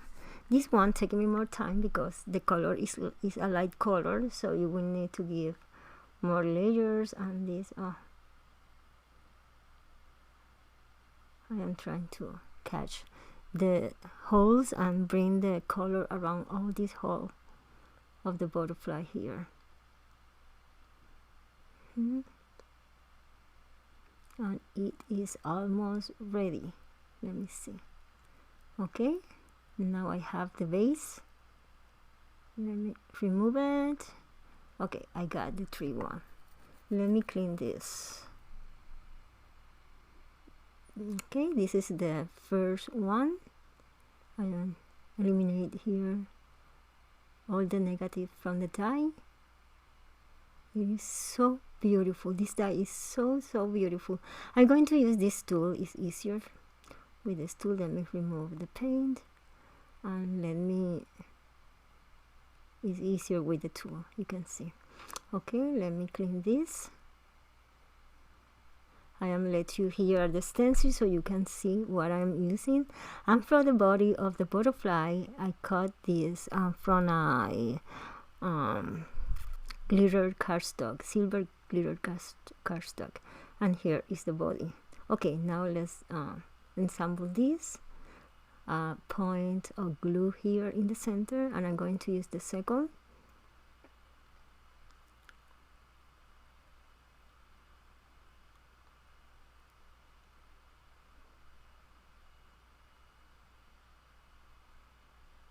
Here, let me finish this. I am trying to centralize the second layer over the base,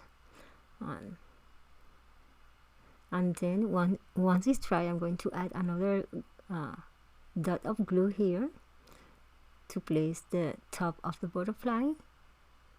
I am trying to fold the wings to give a little of dimension, and then I am trying to let it dry. Now I am removing the body because the first one I have an accident, so I have to cut a second one, and I'm going to attach this glue down here in the center. Let me put a little of it's unclogged. Let me unclog this. Okay, and I'm going to add a little of adhesive in the center here, and add the body of the butterfly. This is so beautiful. I just love this butterfly. Look at this, so pretty.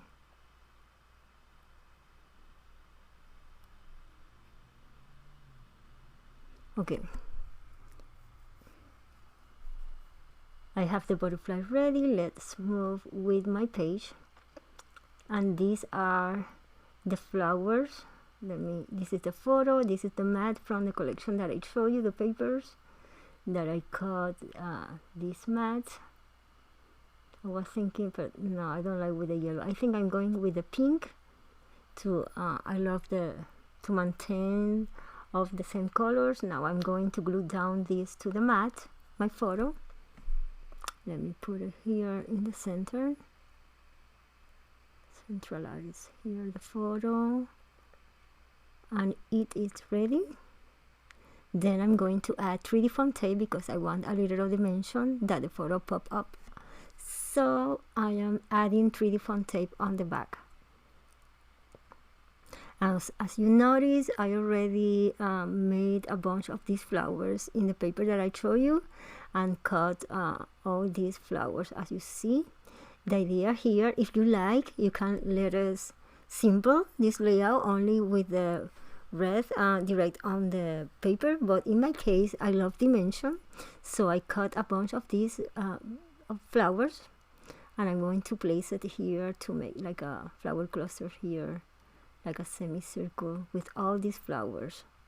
Let me see here. I am trying to play with all these to see where they look better.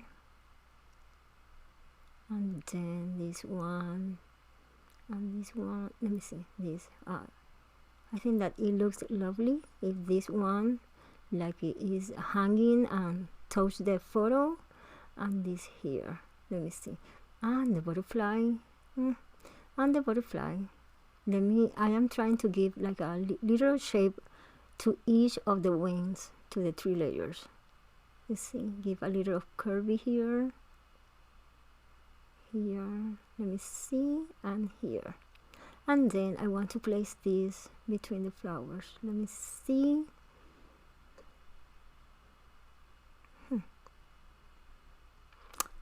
That is because I love dimension.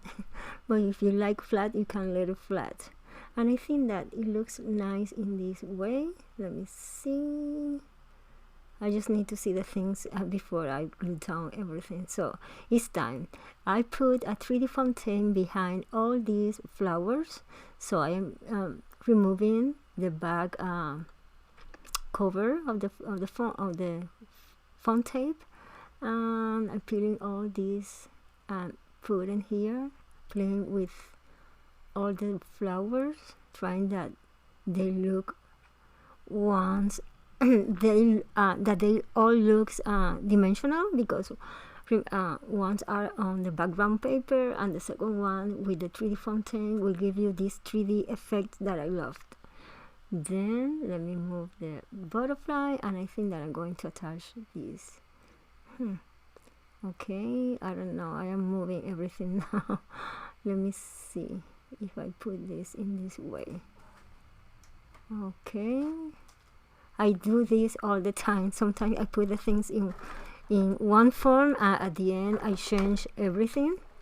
So I continue here adhering all the flowers.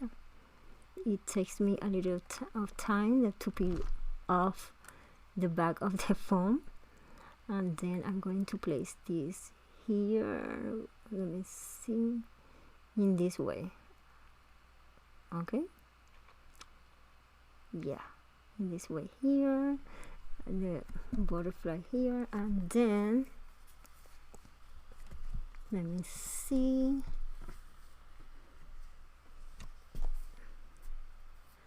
and the other here. I think that it looks nice in this way. Yeah, I love it. Okay, let's do it. Let me remove this.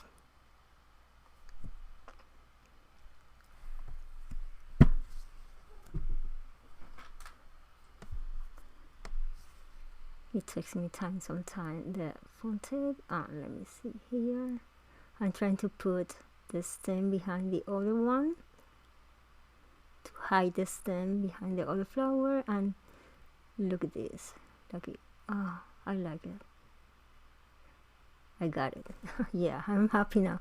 Looks perfect for me now, because I can put part of the photo behind all the flowers, one of the corner, and looks more lovely. Okay, no, I think that I want that this flower touch the photo. So yes. So let's move. I'm going to add 3D font tape here.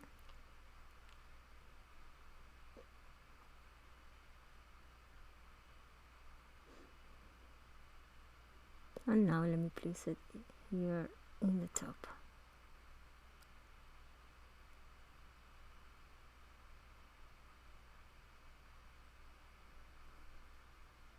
Okay, now let me adhere the photo. And I try to use this stencil with watercolors, but it was a mess at the beginning, but I will continue practice, because I think that I can do it with watercolor, but it's easier with inks. Is the easier way to make it. Now let me glue down the photo here to put it between the flowers and the butterfly. And it is, let me see this one. Okay, forgot this one. Let me attach this one. This is the hard part for me, to peel off the back of the foam tape. Okay, let me put this here.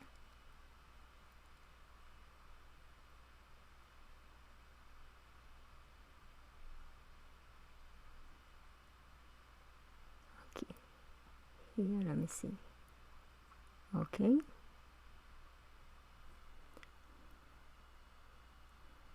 Now with the liquid glue, I'm going to attach all the stems that are hanging around here. Now it's time to put down, glue down the butterfly. I am playing with the shape to see if I want what angle of the butterfly, because and I think that a little is too close to the photo. Let me remove it. I don't want to cover the photo too much, but I want like the wings are cover the girl, something like that. Let me see here. Okay, so far I like the result.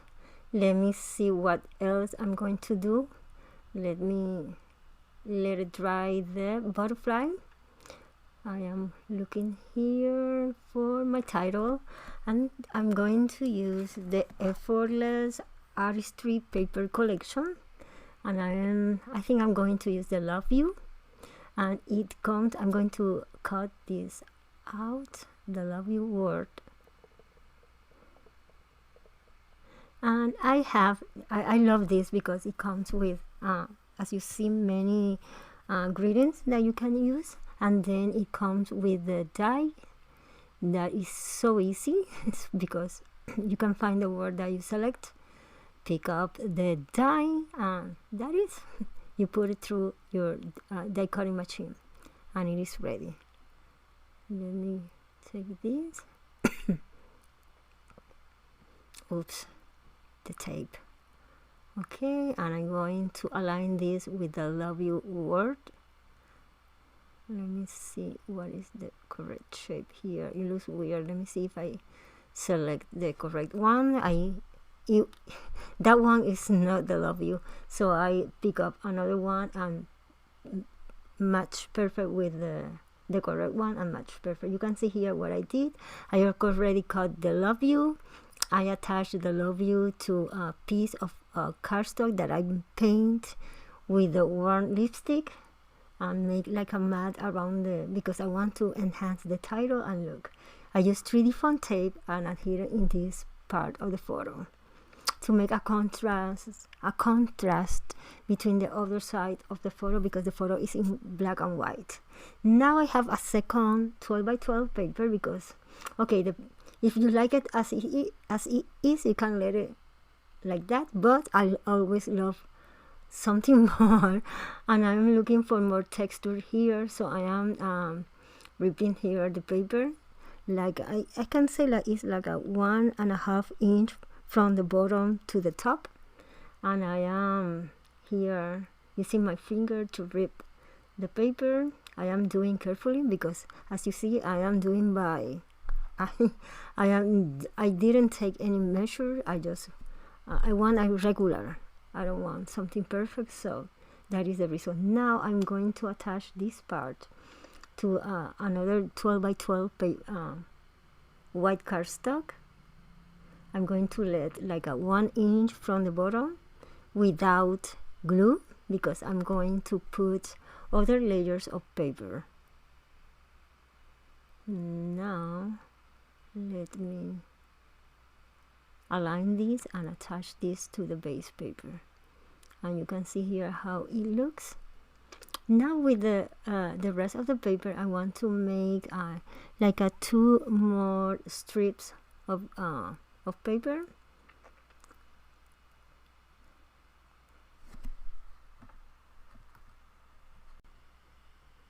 Okay, I continue tearing the paper. I'm going to do 2 more strips, this one, and I am going to attach this under the other one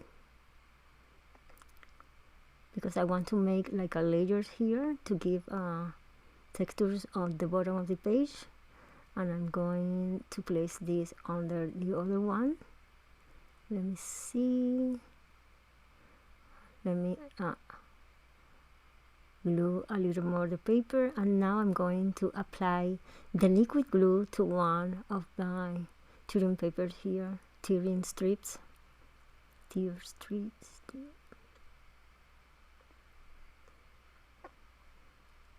Let me put this here carefully. I am trying to see how much of the second strip I want to share, because in my mind was like a 1/4, but I think it will be bigger than that, but it's okay. Some parts are small, some part is uneven, the strip, and I like that. Let me let it dry. Okay, I think that is a little tricky. Okay, let me carefully making a little of pressure, and I am trying to that the border of the paper don't touch the glue, because I want to create an effect with the border of these lines at the bottom. Now I think this one is too big, so I'm going to cut like a 1/4 inch from these strips. Let me let me find my scissors, and I'm cutting here a piece of this. Okay, perfect. Now let me put the glue.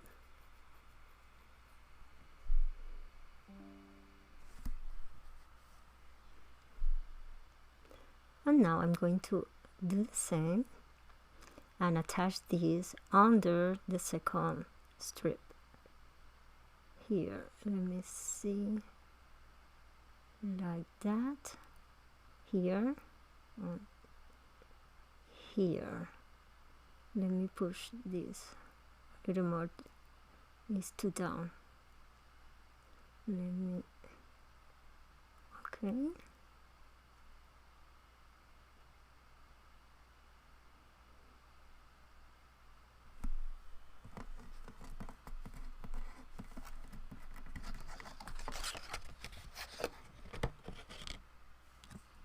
Let me put a little of adhesive here, this one, and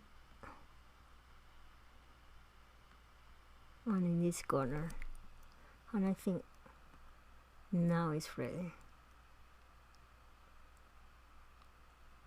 Okay, now with my nails I am trying to tear in the borders, to make uneven, to broken, because I want that textures in the tearing paper in the borders. It looks so nice. In that way I can highlight more this layer here and give the texture that I am looking for. You can see here. And I'm going to add more adhesive in this corner. Okay. Now I'm going to use this beautiful glass from Meraki. They are the sparkle, the blue. Oh, I can't read the Meraki sparkle. And I'm going to attach a bunch of that. I am using this tool that is easier to pick the rhinestone or the gems. This is from Marby. It's the jewel picker, and it's so easy. Makes the work easy to pick all the gems with this tool. I use my finger to place it in the area that I want the the gems, and then with this I move it to the area that I want. Okay, and now I'm going to put dots of glue, and then I'm going to glue down all these gems to the base paper. These gems has a, oh my gosh, they look like tornasol. It depends where the light goes that it will change the color. It looks blue, pink. It depends. It's so pretty. I love it. And the jar comes with different size. The smaller are the tiny that I put on the top of the layout, and the other ones are small. I know that I like that. I prefer the small gems than big ones. Let me see this one here. Let me, okay, put it with this. Okay, I think it's okay now with the gems. They give a beautiful touch. Now I'm going to add a few pearls because it's something that if you see my projects, I can't live without pearls. So I am adding some pearls here because I think it's a signature of my work. I found the pearls so feminine, so I'm going to add, I already add, this is the last one, but I want to let her know that I add here some pearls here, some crystal pearls, like this one here.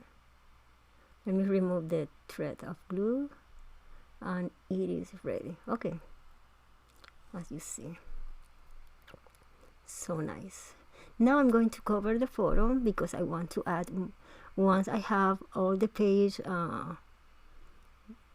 almost done. I know where I need more paint, so I'm going to add some splatters, and I'm using the warm lipstick ink here that I'm going to mix with water.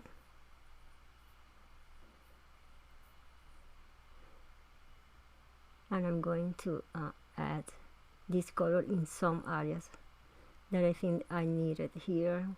It's easier when you have the photo and all the elements on your page and to see where you need a little more of color, and I am doing the red here. I am doing here like a spot of color and on the top, on the bottom part here, and then I give the splatters that are the tiny ones here. I'm going to add a little more here, but I think that is okay. Let me remove this. Let me clean this. And you know what? At this moment, I am using the paper towel, and remove some of the paint. Well, it's not removing. It's just trying that they dry easier. Now, to finish my page, I just look my page, and I think that I need something else. So, okay, I am doing this. But if you like how it looks with the ink in all the strips, I can recommend you to do this before you adhere it. But in my case, after finish my page, I decided to do this. So it's okay, you can do it in this way. I use the same stencil as cover from the second line of strips and put them between all the layers here, and in that way I can cover the white cardstock and add the ink. This time I'm using a sponge because all the rib border of the paper I am inking, and I think that it gives a nice touch to the page. I just love it, the final result. But in case that you don't like this, you can let it white or simple. It's up to you. In my case, I prefer to this because I can make a balance between all the colors in the left side of the photo with the bottom part here of the page, and you will notice that it's a hint of color what I am adding in these layers at the bottom part of the page, that I am not inking too much, but I love the result. Let me do the thing here in the third layer. You see, I decided to add this at the end, but it was easy with the same stencil, so I don't ruin the page. And I'm going to do this here and continue working.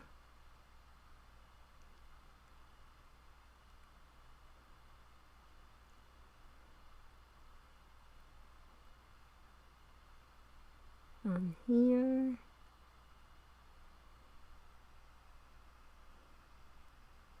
Okay, you can see here how it looks.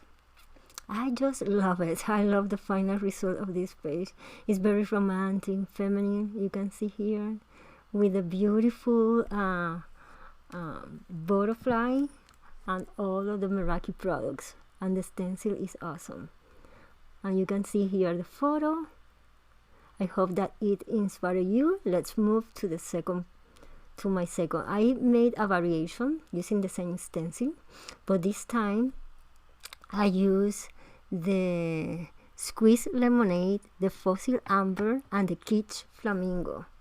3 colors because I am inspired in the collection that I showed you at the beginning, the papers, and I already put 3 different tapes. I'm going to show you now a card, an easy card with the same stencil. Is other way to use this stencil.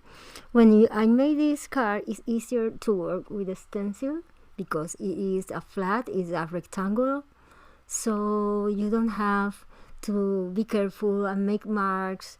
No, it's easier. You follow only the marks that the stencil has on the top, that it comes for it's 2 different marks, one for a A2 and one for a 5 by 5, if something like that, 5 by 5. and it's easier to work. Now here I am making with the flowers a bunch. I am trying to create like a bunch of flower here, creating one. I'm making alternative here. One of the flowers are flat on the paper, the second one have dimension, the third one are flat on the paper, and the fourth has dimension. Then I use the same pattern paper from the collection that I show you, and make this time some of the butterfly with pattern paper. But my base paper, the base die here of the butterfly, I just use the same colors. I inking with the Cage Flamingo and the Fossilized Amber. Now here I am attaching the butterfly. So pretty with the pattern paper. I just love the second layer of the butterfly is with the pink, with the flower paper that has the same colors that I use in the card. And look how lovely it looks. I love that you can see through the wings the different pattern papers. So pretty. Okay, I already have this. Let me cut the stems that are too long, and I'm going to use the liquid adhesive here to attach this direct to my card. Then I am planning to put this like this. Let me see here. Okay, now that all this is ready, let me clean this. I already cut the title of my card, but I'm going to explain you later. Now I'm going to use the squeezed lemonade, and I'm going to mix with water because I want to create the same effect. I want to show you two different versions with the same techniques that you can do in case that you wanna lay out how to work with the stencil in a 12 by 12. And after you saw how I work in the 12 by 12, believe me that this part is so easy in a flat in a 5 by 5 cardstock. Then here I'm using the fossilized amber, and I mix it with water, and now I'm giving a paint splatter over all these flowers here. I'm adding like a paint spot of paint here. I am creating like a mess on the background with all these inks, and with the same paper towel I am trying to remove a little of the ink, then or to smooth the ink, because I don't remove the ink, I just smooth it. Now I'm using the Cage Flamingo. I'm going to mix it with water, and with these three colors I can get similar colors of the collection. That this collection is so beautiful. I just love it. I am trying here to add more of this splatter. Now let me clean all this. And this is the Happy Mothers that I cut out from the Effortless Artistry paper collection that I showed you at the beginning. I am adhering here, putting glue, and I want to adhere direct to my base paper. Let me see. Here I am trying. I don't want to cover the top of the flower. I think it's perfect here. Happy Mother's Day. I think it is perfect now that in May is Mother's Day. So I am making this, and I'm going to use here, adhere the center of the butterfly that I cut it from a silver glitter cardstock. And now you can see.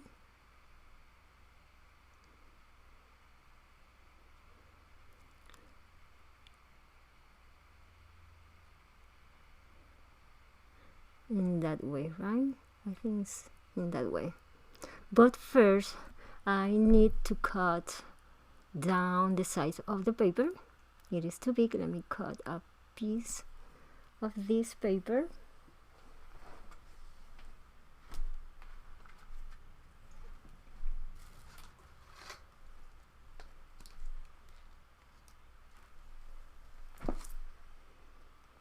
And I cut this paper like a 6 1/4 inch. by, let me see, it will be 5 inch. 5 inch or no, 4 3/4. Let me see, 5 inch here. Okay, it's ready. Now I'm going to adhere this to the flower pattern paper.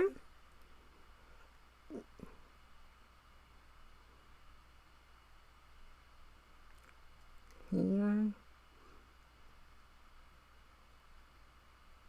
and I'm going to attach, let me see, this the base card.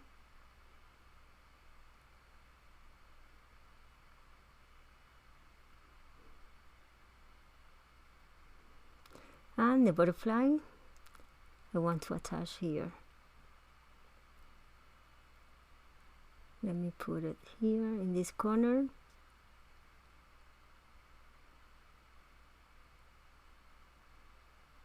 Okay,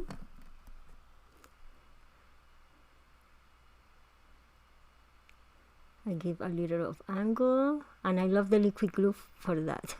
He gave you time to move things. Now let me use the same gems that are so beautiful, the tornason gems, and let me use this to pick and put it here.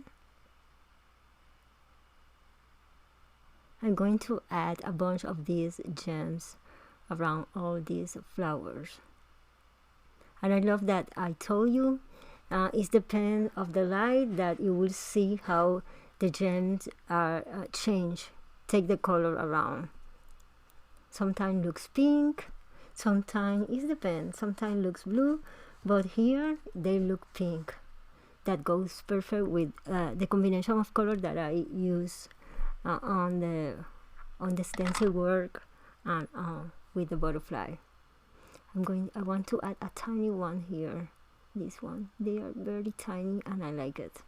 And you can see here, let me give dimension to the wings and add another one here.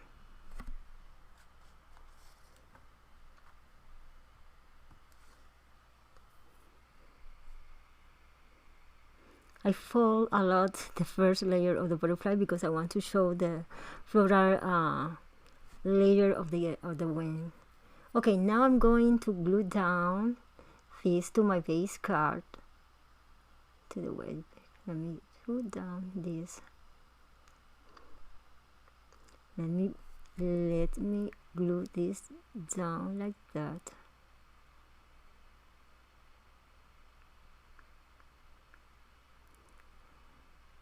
And this is the other version. I want to give you different ideas to work with. And this is the card for today. Thank you so much to all of you for joining us today. Happy National Scrapbook Day and happy scrapping. Thank you. Bye-bye.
Hello and welcome to this class. My name is Aditi and I'm so happy to be teaching you this mixed media style layout and an extra card and a gift tag.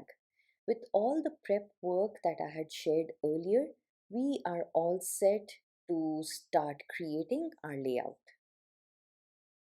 Colors. So I love creating mixed media layouts and I love splattering and adding color of all sorts to my creation. So I am going to be using the Lindy's Magicals, and these are assorted colors from various sets. Um, I just picked these because I wanted something to match the photos, right? That is where I'm drawing my inspiration from today. So I wanted a soft pink and just a little brighter to balance it out, a soft pastel blue, and I am also picking out a little bit of a lighter yellow and then a lighter purple just to complement all of that is going on in my photos, right? So I have cotton candy pink, umbrella drink pink, sassy sapphire, Nuneka's purple popsicle, golden apple strudel. Now, I will definitely add all the links to all of these magicals and the sets that they correspond to, but you can feel free and just substitute with what you have and what goes well with your pictures. Basically, that's the key here. Now, I'm looking at the balloons in this photo and picking my colors, and they complement very well with the pink, adding the perfect colors that I want. So on my palette, I am going to mix these magicals to create watercolors. So I like to use a spray bottle and first spray my palette with water.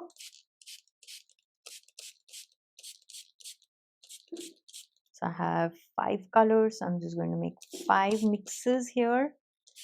And it's important to know with the magicals, the more water you add, the more flowy, the less intense they're going to be, right? So the more pigment you have, the more intense, more vibrant they are going to be. And the colors that I have picked out today are all shimmers, so they are magical shimmer sets, not flat colors. By that I mean, if you can see, there is a lot of shine in them, and that's not visible here in the jar. When I actually put it on the paper, you will notice what I'm talking about. So a little powder goes a long way. With my paintbrush, I am going to pick just a little of the powder, just that much, and then start mixing it with the water here on my palette. And then I like to bring in my water cup and just add water as I need to create perfect watercolor blends. So I then just add a little more water to make sure I have enough there, and then add a little more pigment, and I think that blue is just absolutely perfect for the layout. I can then stop there and close the jar. And then mind you, these are pigment powder, so I have left over pigment powder on my desk, so I like to clean as we go just so that I don't have that color everywhere. I am going to bring my piece of paper napkin just to wipe off the paintbrush, and then I will mix the next color. So I'm going to mix Nuneka's purple popsicle right here. And this paintbrush is moist, so easy to pick the pigment and then bring that in. This is a very nice periwinkle kind of purple. I absolutely love this shade. Just mixing that. Another thing I would like to tell you about the magicals is that over here today I am creating custom watercolors, right, for this particular project. So I'm already nicely mixing them with water. But these, if just sprinkled directly and then misted with water, the particles in these burst out in forms of rainbow, and they have different colored particles, and so you get a very different result with that as against just using them as watercolors. So I'm repeating the same thing with umbrella trunk. Is it that? Umbrella drink pink. So just adding that. And I don't want it to be too bright, but I don't want it to be too dull as well. Nicely adding that and mixing all my pigment with the water. And I think that is perfect. I will then mix in the cotton candy pink for my lightest color. Just the same way. Picking the pigment powder. It's too much. And we have this nice soft pastel pink here. I need more of this color more than all the other colors. So I am just going to nicely add a little more water, blend all that in, pick a tad bit more of the pigment powder, and that should do it. I can always go back and mix more if I need more, but I like to start off with as much as I think I would need. And if I do have leftover on the palette, I then just make quick backgrounds for future projects and cards. So we'll see how it goes with the first project, and then we can use whatever leftover on the second project. So this is the yellow. I need this not too much actually, maybe just for the die cut. So I am just adding touches of it, getting it all nicely mixed and blended, and that should do it. This is more of a golden yellow and I quite like that. So all of these I'm just going to bring it up close to show you. Look at that shimmer and shine if you can see. I don't know if it's that visible on the camera, but these are just absolutely gorgeous. So let's start building a background now with all the colors mixed on the palette. Now the idea is that I want to use both these photos, creating a little watercolor wreath around these, right? Building with the elements that we've already die cut. But I'm just starting with this vague idea of having a little circle border of watercolor just to start framing these photos. So you could loosely just draw with a pencil. It's not going to be perfect. It is a layout. It is just a crafty scrapbooking, memory keeping piece. But just placing your photos, um, I like to generally do that. Just understand where I want my layout and very lightly with the pencil. I don't want it to be too dark and too bright that I can't get it covered, but just getting a vague idea of how big my circle should be really. um, and in that way I can then just alter and know where my photos go and how that's going to be placed. So just a very rough circle there, um, making sure that it's a little proportionate, as in I have enough left all over. I do have a little bigger space left here at the bottom, but everything else seems equidistant, and that works for me. I will begin with that idea of a frame in mind and start watercoloring, right? So I am going to pick the cotton candy pink, the lightest pink that I have mixed here on the palette, and just lightly start dabbing around that circle that I have created, just adding that pigment with the paintbrush. So I'm not really tracing the circle over. I am going in this stippled dabbing motion, and I'm using a bigger paintbrush. So this is size 8 that I have. Size 6 to size 8 I would say works well for something like this.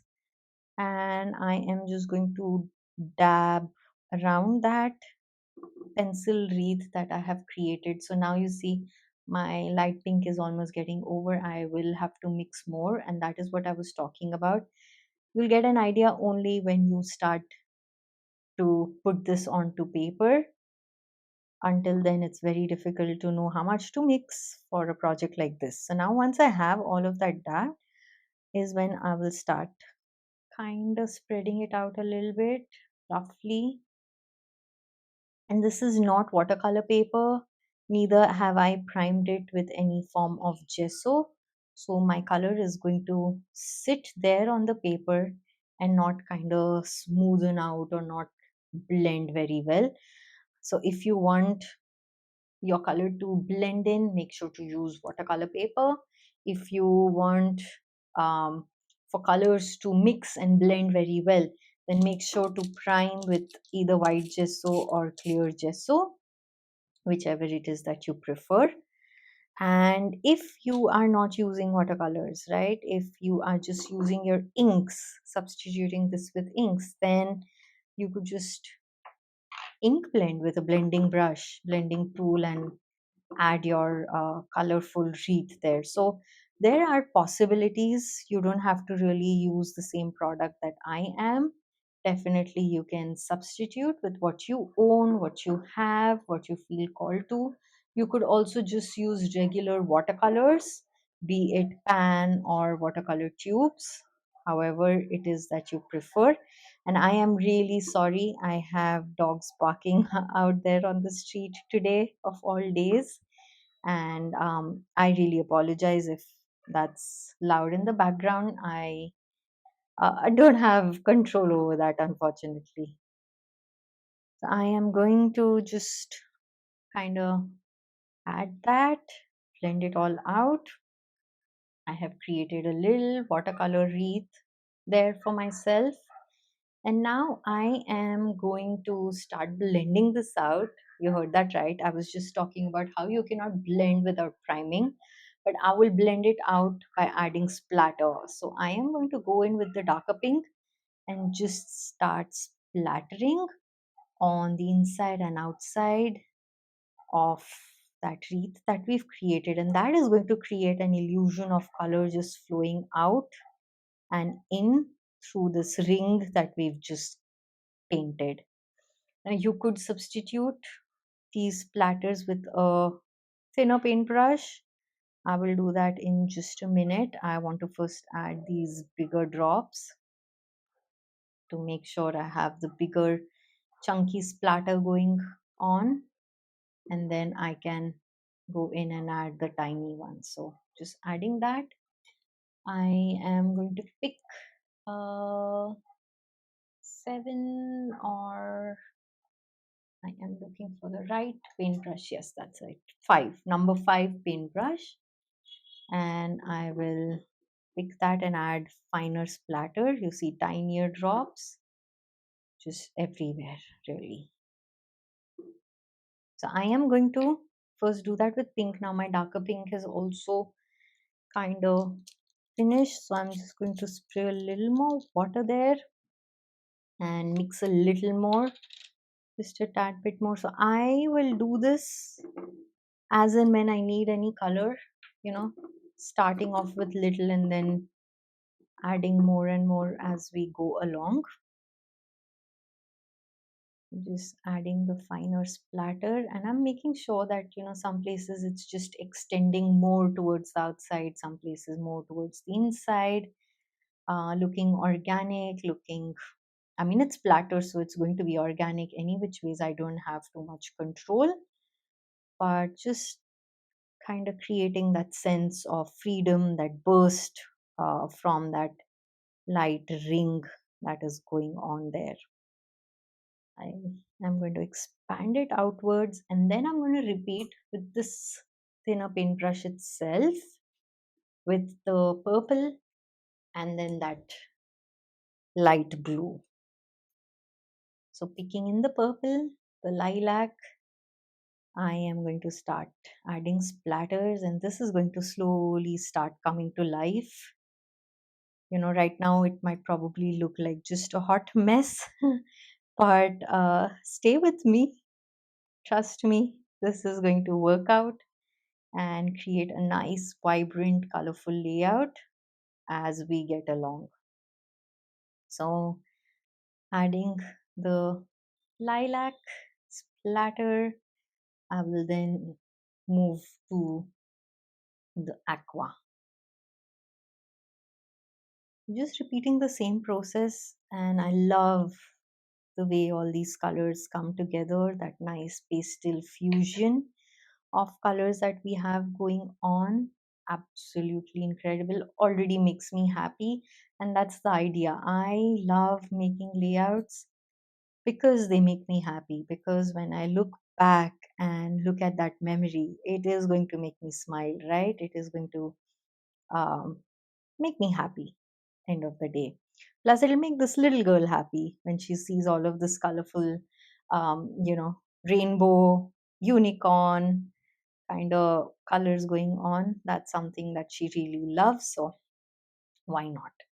So that is as much as of a color that we will add to our background.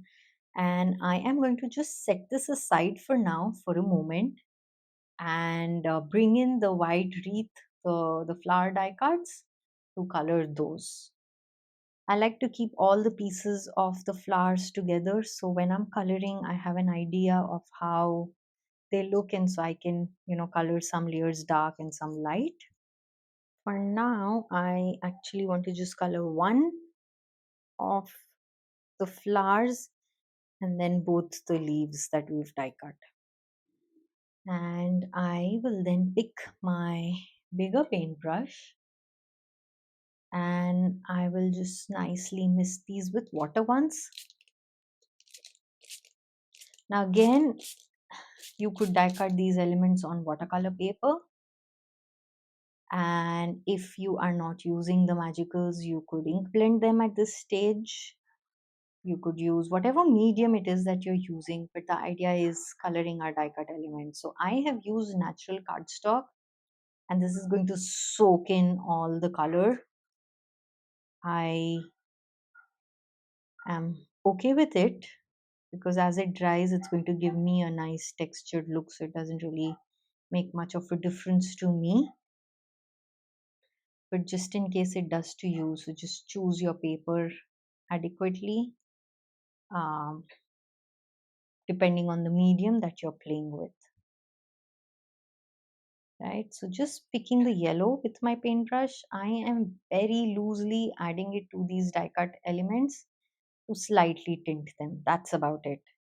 And then I will color one of the flowers with the aqua, one with the purple, one with the pink, right? Just playing in with the same colors that we've got going already. So just adding aqua to the base layer right here and tiny amount to the top layer. I don't want too much. I want more of the white to show through.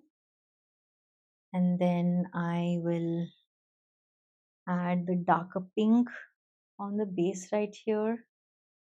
Again, leaving a bit of the white to show through. And I can color this particular piece yellow probably. I just keep cleaning my brush, so I'm going to bring the water closer. And I will then add purple to this flower. So keep the base darker, that's what I want to do, and the topmost layer lighter. Although these are pastel colors, so it's still not that dark, but with the topmost layer, I'm not adding color all the way. Just making sure to have lighter tips. And then I'm going to go in with the yellow, color this flower center yellow, and I'm going to go back in with the yellow, color this flower center yellow, and maybe just that tiny little piece with aqua. And then I am also going to color these two pieces. So I still do need a little yellow, so I'll just quickly mix a bit here on the palette, and that way I can add yellow right here, and I can probably darken these flower centers as well. I can go back randomly here and there on the leaves to darken areas with that much more intense yellow. So previously I had a lot more water mixed, so it's more lighter. And just this way, with one single color, we're able to create shading. Don't need too much. So I'm going to just take a tad bit more. So I'm holding the magical jar in my hand, adding a tad bit more, and then just bringing in a little more of that darker color. So let me just get this mixed on the palette. That looks good, so I can set that aside. And I have a tendency to always close each of the jars so that I don't have any spillage, anything just running over, uh, just so that I don't have any accidents going on here on the desk, messing with my project. I'm going to bring in that darker color randomly here and there, and then you do one more thing. So let's do that. Picking back color and adding splatter, right? So using the yellow and just adding splatter. It is wet, it is going to move about, but at places where it's not wet, the splatter is just going to give a great effect. So, tying in with the technique we used on the background, just keeping it as simple as that. I'm going to bring in the aqua splatters, just creates a little accent.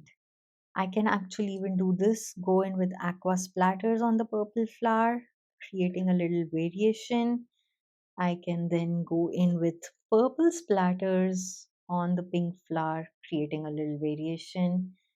I can add pink splatters on my aqua, and that creates a little more variation. So just that much, and our die cut elements are also ready.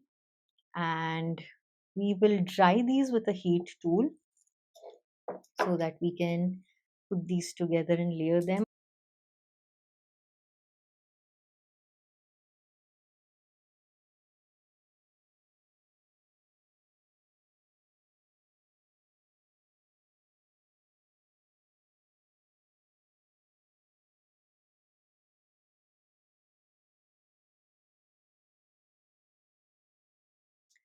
So all my pieces are now dry, and you can see how delicate looking they are. That's the reason why I use cardstock instead of watercolor paper. That was my logic, just to create these delicate pastel elements. So now I am going to assemble all of these elements together.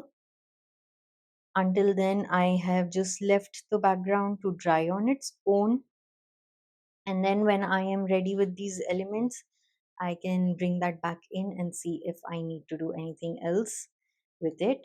But meanwhile, I will assemble my flowers. So the guide on the packaging is very handy for that. Let me quickly pull that out. So I am just putting back all these dies where they belong before I really lose out on anything. And I want to show you. So at the back of the packaging, right, we have this simple layering guide to put together your flowers. So you could follow this through to put your flowers together, or you could just do it any way you like. Now I love to bring in a little bit of dimension, so I am going to be using foam tape as well as liquid glue. So my leaves are ready to go. I don't need to layer these up really.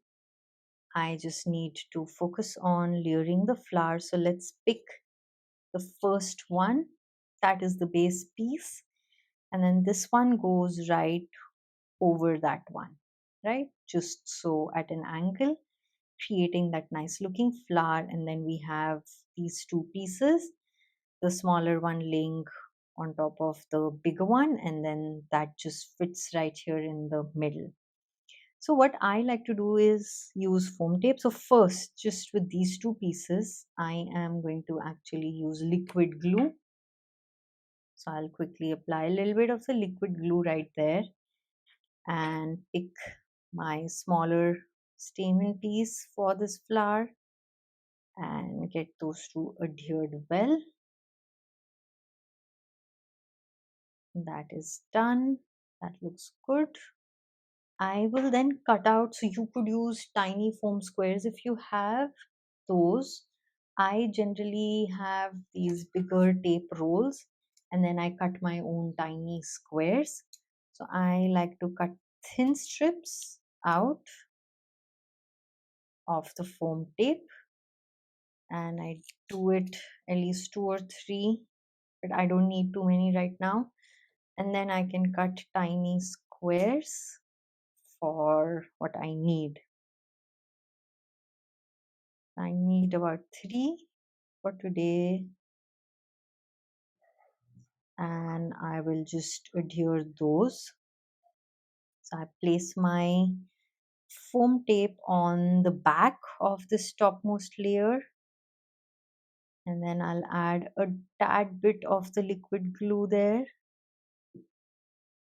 and then I will just at an angle adhere that onto the base layer, press it down firmly, and then I can go in with the stamen piece just with liquid glue. So I will use that and just add that right there where it fits nicely. And that's it. Our first flower is assembled and ready. So I can set that aside and then come back to the purple flower. And this is this particular one, this second flower. And it just is a layer over the other. I try to slightly off center them. So I have petals alternating, and I will place a piece of foam square already, and here I am going to again place it at the back of the topmost layer, use liquid glue, and just like that, offsetting it slightly, I will add that down, and then I can complete it with the flower center. And I'm not removing the center part, I am just going to use liquid adhesive and glue this entire piece right through. So you could remove that or you could skip it. I have skipped it.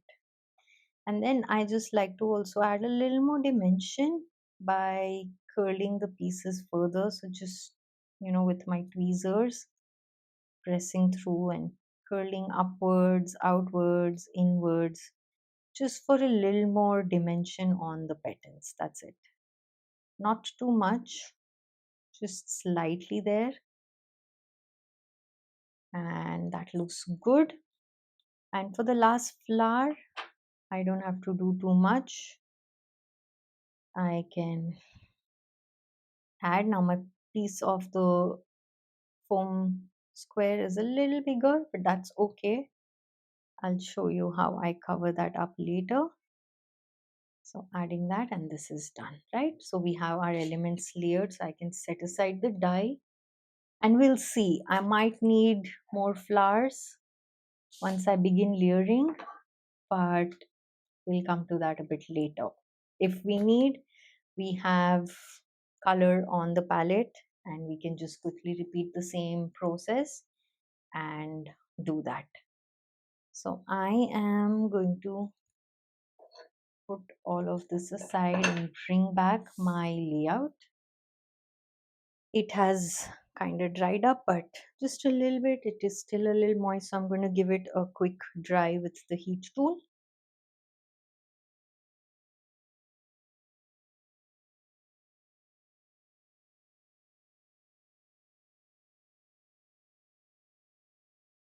And now I like to mount it on a piece of chipboard. So I am going to just pull out a piece of chipboard and mount this first before I really start assembling. Now a little about the chipboard or the mount board, right? One side, when you kind of press it with both your thumbs on the inside or outside, you will be able to bend it But on the other side, you will feel like it's much more stiff and not as bendable. That is the side that you want facing upwards for the layout. So if my paper is this way, this is the direction that the paper is facing upwards. That is how I want to adhere it to my chipboard. So I am going to quickly use liquid glue today, but I otherwise prefer using double-sided tape. I just have run out of my roll, and so for that reason I am using liquid glue, and I'm just going to add a layer of the liquid glue.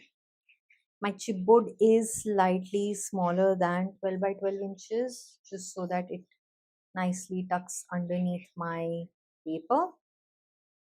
And I do this for a little more weight to the layout, to make it a little more sturdy, just so my paper doesn't bend and curl and uh, become all flimsy. So I will add that, and I will place the paper, and I will flip over just so I can see I have a nice background all around, and I'll start firmly pressing. And I like to use a brayer to get all of this adhered. So bringing out my brayer, I will roll so my paper is nicely adhered to that mount board.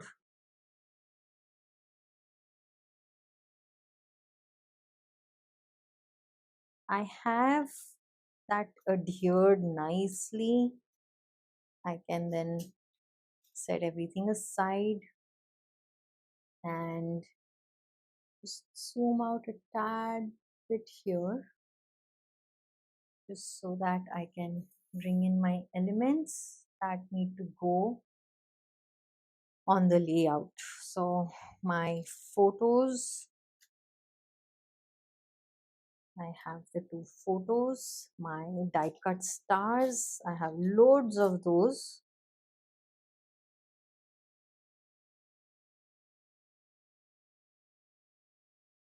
I will now begin with the photos, right? So deciding where and how I want the photos placed is going to be my first step. And like I was saying, I want them at the bottom here, and that is, yeah, that is more or less how I like them, right there. And then I'll start building around this. So I will start with actually picking some of the stars and adding them around this. So I'm starting with the two photos. So I picked the pink one. I will then bring in a white one. So I've added one right there, overlapping a little bit of the ring being inside underneath that photo, and just kind of opposite that, balancing, I will add this white one.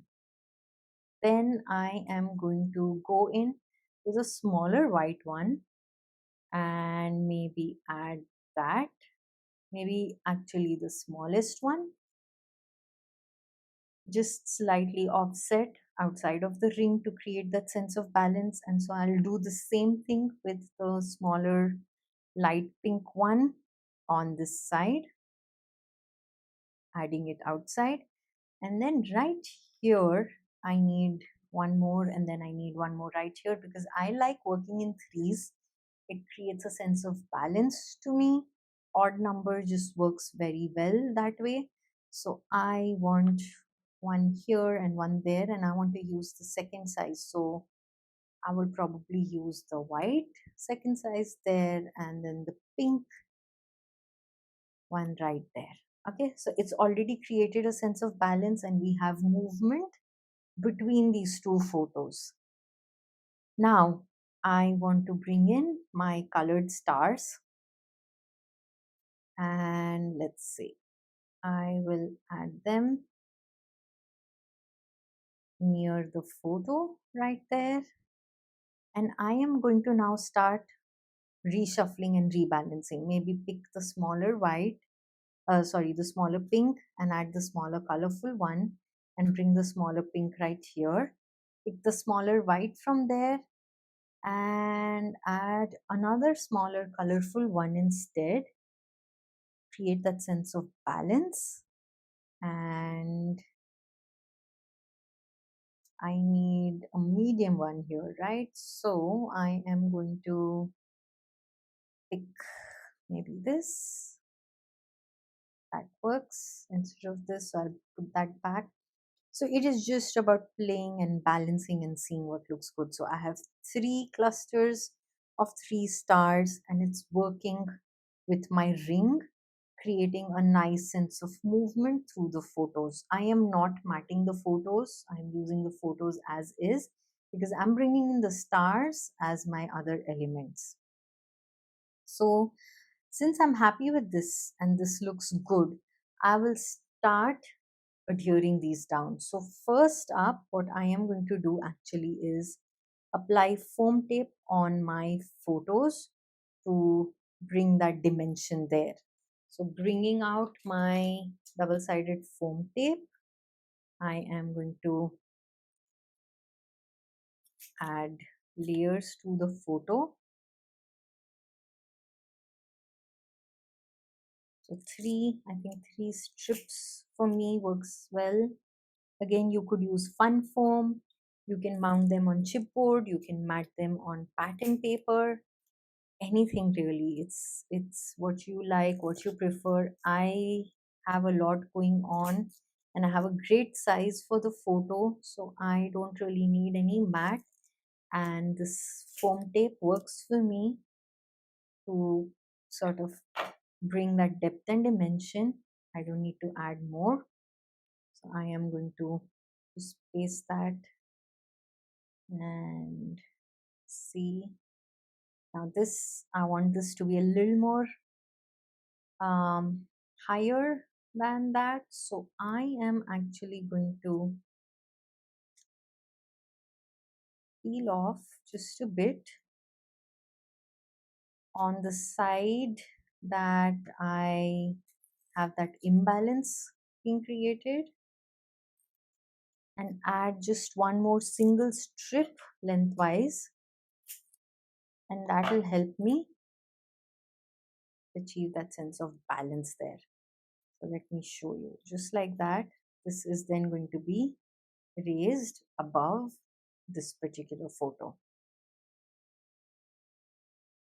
So that looks good and I don't want to raise those stars. So I am going to first adhere my photos down in place simply because it is working, it is looking great, and I can add that. So just replacing it, and then I need to actually tuck in. So before I do that, so you see, it is a process. You realize things. So you're going to hold this star down in place, add liquid glue so that that is adhered down in place, and then add the photo. So I wanted the photo right there. That looks good.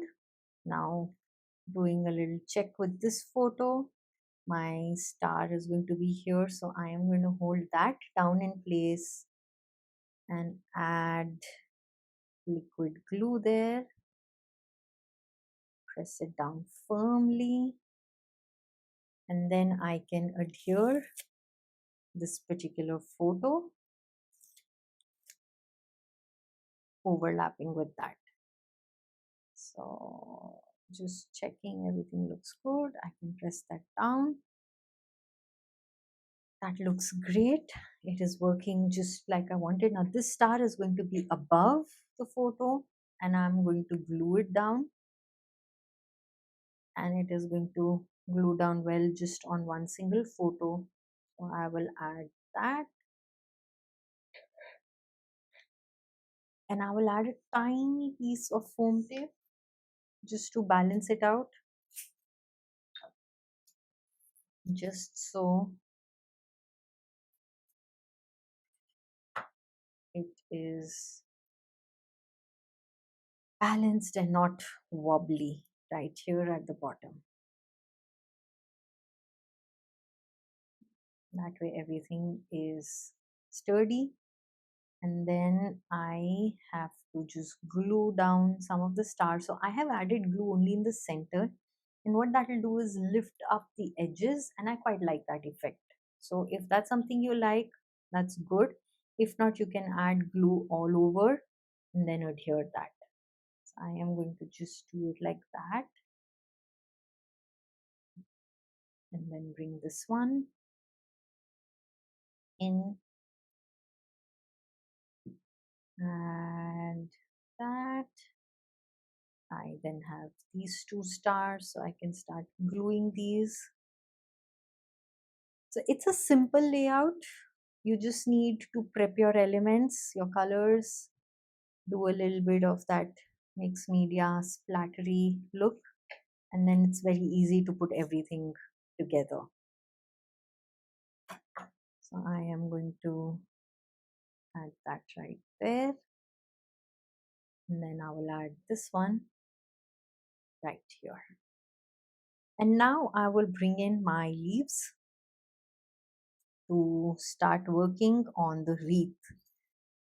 So I am going to add two leaves right here underneath this photo, and then I want to add two leaves underneath this particular photo, but I will see how to make the orientation work.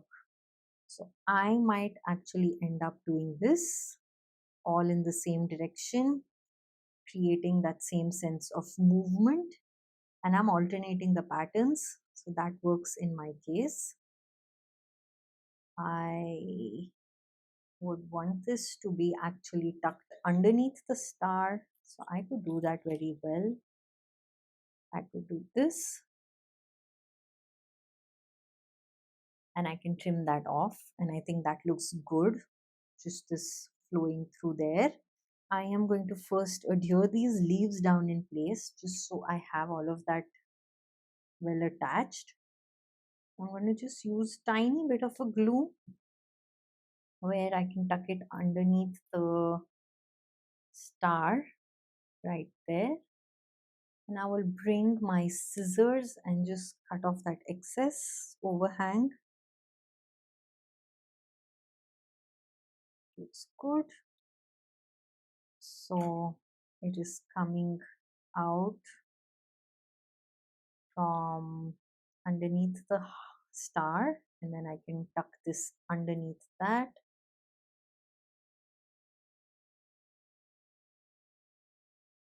And then I can tuck this one in. So just step by step, one by one, laying everything down. Adding a little glue, not too much. Little also goes a long way. Placing it over the photo, and then I can tuck the last one right underneath that. So that way I have the leaves down in place, creating that nice swirl. And I could actually die cut more and have the leaves all around, but I think it would be too much because I want to keep that empty space as well.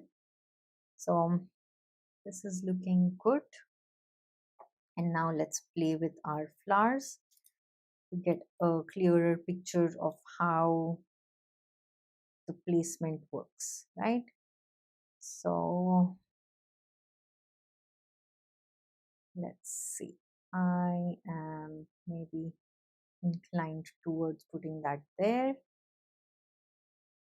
putting this here, and maybe putting this underneath the leaf. That works very well actually. The cluster of three, the flowers between the two photos. I think that looks fantastic for this. So I will use the liquid glue, adhere these down, and place these flowers. So you could add more dimension if you'd like to, but this works for me. I am going to add a little glue underneath each of those flowers and tuck them right there, and that looks perfect. I absolutely love how those three look there, and I don't think I need any more. I have so many hearts, stars, sorry. And so now let's see. I'm just going to show you some ideas. You could go all around, alternating. Let's see.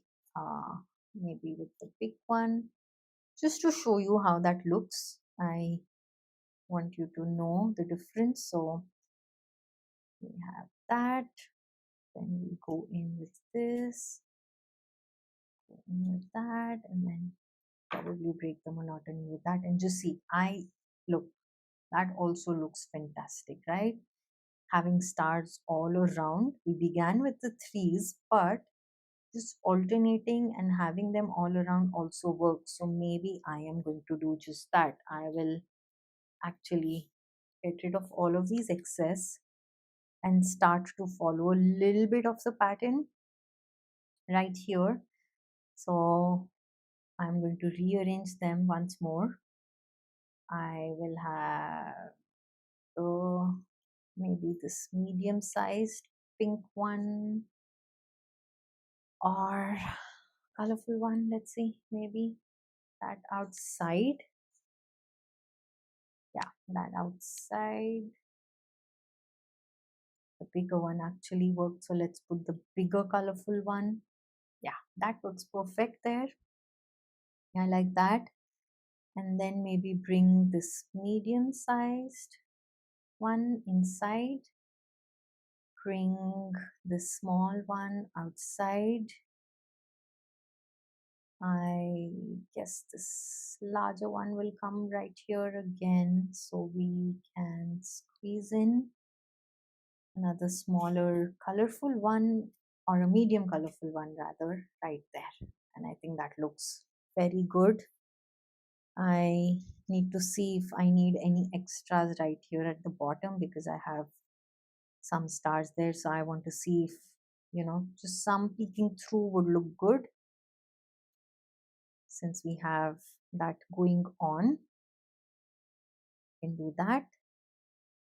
And yeah, actually that would look perfect. So we have just two stars left, and that creates a nice sense of balance and movement between our whole circle. So I am going to start gluing down the stars just the same way I did earlier, and make sure they peak. So holding the stars in place because I have a nice placement for everything. I don't want to pick and then refigure out. I will just add a tad bit of glue and smoosh them down right there, right there. I will do that, and then add a little bit more right here. And I think everything else is adhered except something here. So it flows with that ring we created. It flows with our splatter. It is not too much. We have enough white space, and I think it just adds a perfect balance to the layout with a repetitive pattern, and then the focal right here with our leaves and the flowers. I think I will add the yellow splatter to bring in the gold, just because I can. So I am going to cover my photos. I don't want splatter to go on the photo, so I am just looking around for scrap pieces of paper to cover that. So just placing scrap pieces right over on the photo, making sure that is covered. I will bring back my palette and my glass of water, my number 5 paintbrush for the splatter, and this has dried out, so I just need to pick water and reactivate, and I have the color back. So I am going to just pick color with my paintbrush and then start adding splatters with the golden yellow on the stars, around the stars, to bring that yellow in from the leaves. I think it just very well ties into the background and is a perfect addition, because when it dries, it almost dries gold. So I think it makes for a perfect little touch to this layout. So adding all around, making sure to even go on these elements that I have here, and that should be enough. Let's check. I think that looks perfect, and we can now add a few embellishments to this layout. Just bringing back our die cut birthday wishes. I can add that to the layout now. So I am going to just remove it from the negative part of the die. I tend to leave my die cut elements a lot of the times until it's time to use them, just so that I don't kind of misplace things here and there, so that I don't lose them by the time I need to add them to the project, or I don't end up breaking them. So just something that works for me, placing it there. I do have that I dot save, but we will do something slightly different. Instead of using the die cut that we've cut out, of course it's a layout, I would love to journal a bit. I also like to, if sometimes not journal per se, but just add some quotes and stuff. So let's see. I could either place it down here with this composition, and I could actually just come right here and place it to balance it, and the word is more visible and seen. I could have it right here as well. It's just about what looks good. I could do this too. Birthday wishes. I think this looks much better. I am liking this arrangement. So I will do that. I am going to use liquid blue for this. Now you can always die cut 2 or 3 layers to give it thickness, to sort of add more depth and dimension. Um, I just didn't do it this time, so I will skip that. But you can definitely do that if you want this to be a little more, um, you know, off the page. So I am just adhering that with a slight curve and a twist. I like the way that looks curvy, since the script is also curvy. Cursive, I like just kind of loosely placing that instead of all in one perfect line. It just works for this. It may not work for another project, but in this case, since I have my photos also all at an angle, I think it seems to work fine. So adding the wishes right there, I'm going to just lay it right on top of the photo, almost as if it's resting there. And that looks good. So now all this needs is embellishment. So I have some pearls, some sequins, and this holographic glitter, which I think I want to use to embellish and accentuate this layout, to add that perfect element of bling that is needed for this, making it all the more magical. So I am going to just sprinkle sequins right here on my desk, and this is a packet of color sequins, and you can see the colors work so well with this layout. I don't have to add the green, but the blues, the pinks, the yellows are all working with the colors that I already have here. I am going to open my holographic glitter as well, and this is tricky. I patiently pick one at a time and apply that. You can totally skip that, it is optional, I just love the look when everything is complete. So first up, I am going to add the pearls to these flower centers. So I'm just going to dab a little glue. And remember, I had excess foam tape and I told you I would show how I cover that. This is just one way I like to use, and to add that extra touches of embellishments to the flowers and our layout. I think this really works well. And I have these pearls in this coordinated color, so all the more easy for me to add.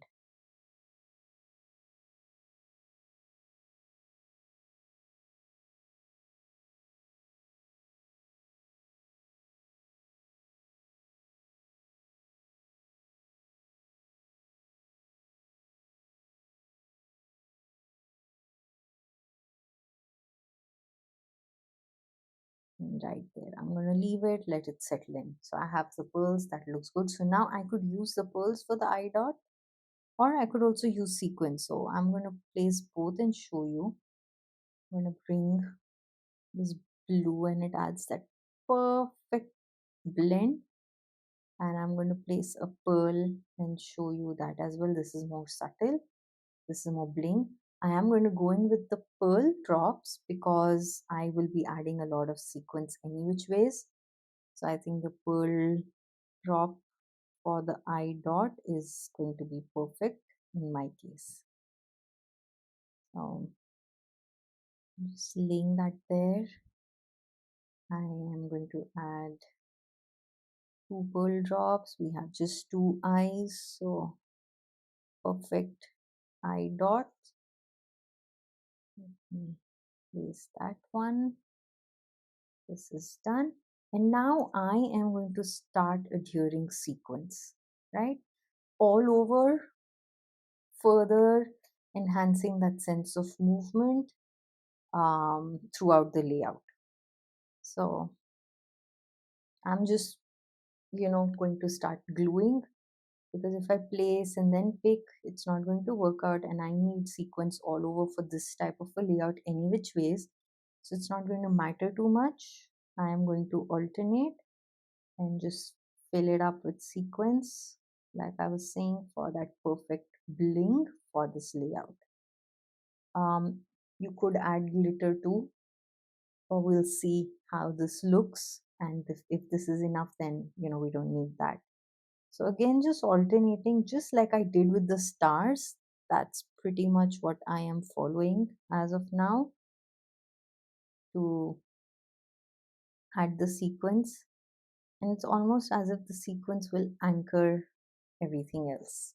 And I am going in that, like I said, zigzag alternate pattern. I'm just going to add a little glue already, and then it's easy for me to place the sequence. And I'm trying to just mix colors, place a white, place a blue, pink, just kind of alternating, making sure I have a good variety of color going on, adding to that whole vibe of the color. And I'm excited that I happen to have this perfect match with the sequence, something that just adds to my layout, further enhances it without taking away from it, right? So I am doing that, adding sequence one by one, and you can see how this is already beginning to shine. I am very happy with that. In some places it's going to peek through the leaves. I could also maybe add one right here. That work? I think that would work. So then I am going to add glue. Up until here it looks all good. Now I like to rotate as I go, so I am going to rotate and turn the layout around And then it's going to give me that zigzag pattern of where I need what. So I'm going to bring it in right here on the leaf, bring it out, tuck it in, bring it out, and then tuck it in. Then first just adhere this bit,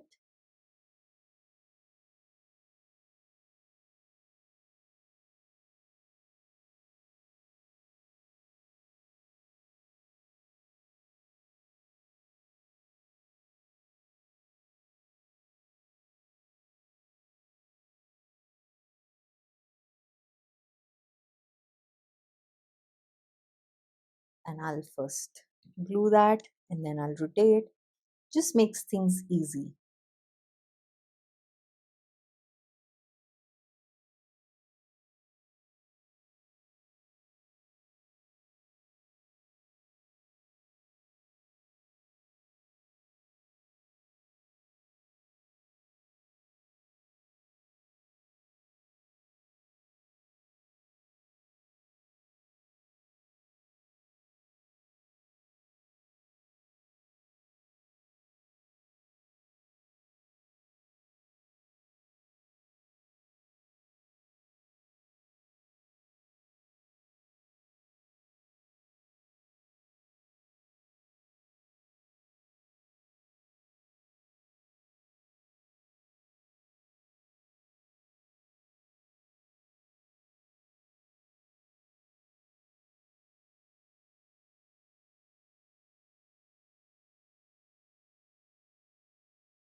And that is perfect. Just with that bit, you can see how we've accentuated and it's made this layout further come to life. So now with this, let's see, I am not too sure if I really need it. At this point, I'm thinking I really don't because I have enough going on. So I can actually skip this instead of really sitting and adding all of this one by one. I think I can skip that. Now, like I was talking about the journaling, I wanted to show you this idea of either you can write your own stuff and journal, but I also love using my journaling stickers and journaling printables that I use for my art journal pages for my scrapbooks.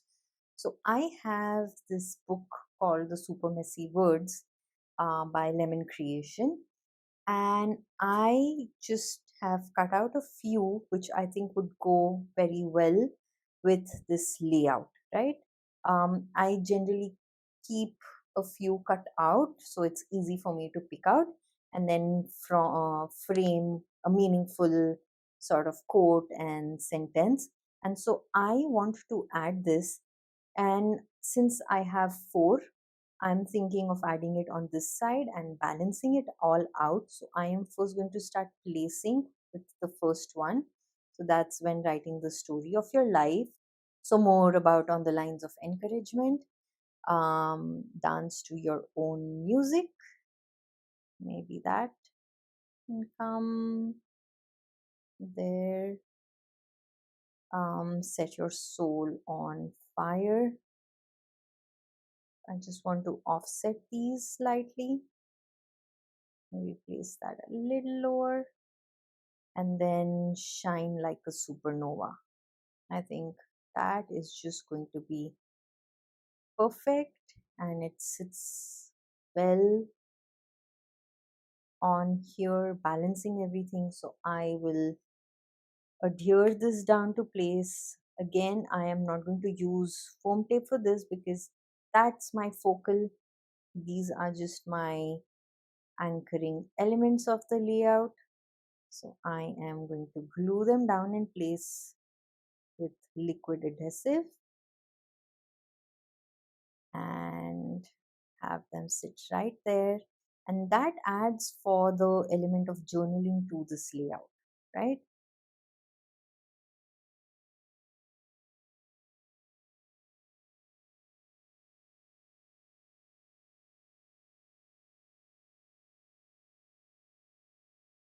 And yeah, I can call this layout done. I am also just going to quickly show you some close-up details of this layout. I think that always helps to see all that shimmer, the shine, the dazzle that the sequins add to it, and then all that beautiful splatter and layers.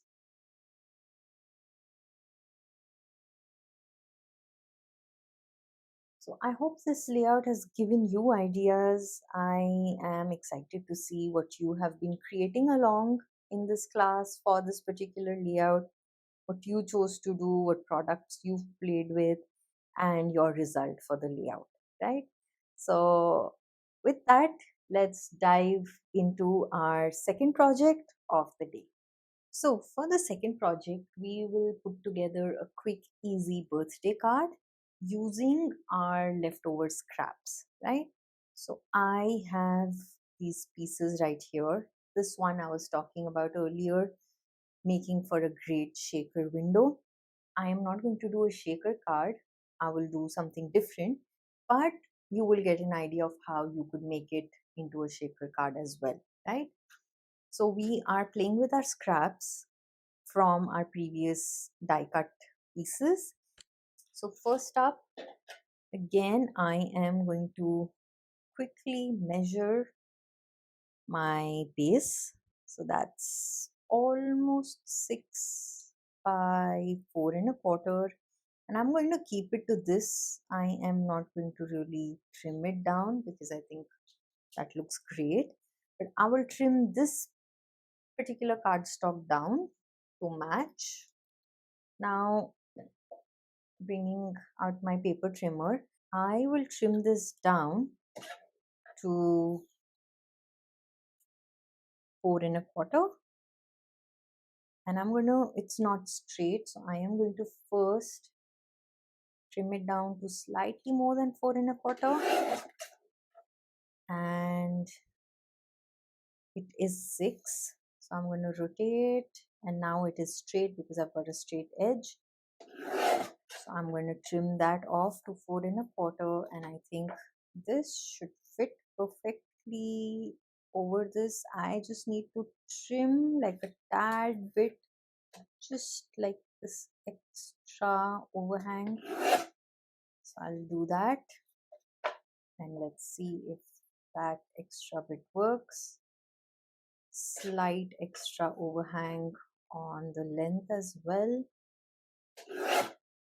and I think that should do the trick.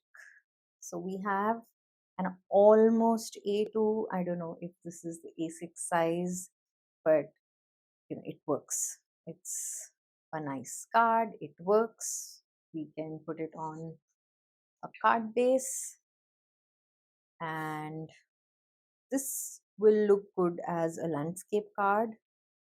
It would actually look good as a portrait card as well. But since my leaf print is landscape, the way I've cut it, I will create a landscape card, right? So I am going to use foam tape and uproot this.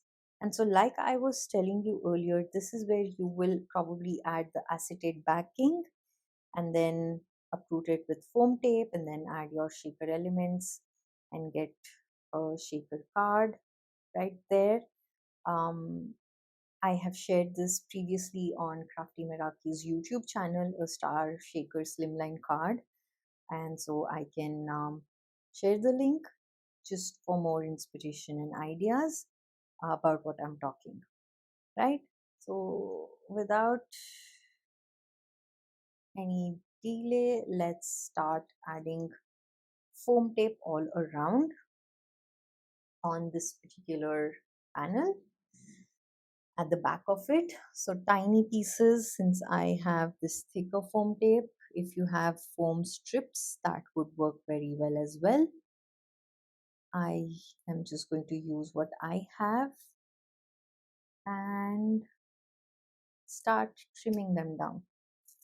With this, I just want to show you that you can definitely stretch your supplies. When you start out with one project, Don't throw away excess die cut elements, excess paper cut elements. This is a good way to just use them. So make cards.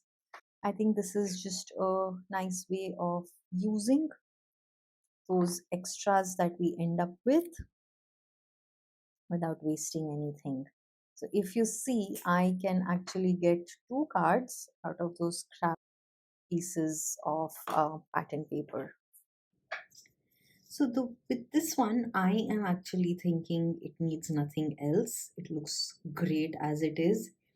Um, and I just need a nice sentiment. So bringing back my sidekick, and this time from the same glitter cardstock sheet, I will be using the peach and the pink and die cutting the words birthday wishes right again.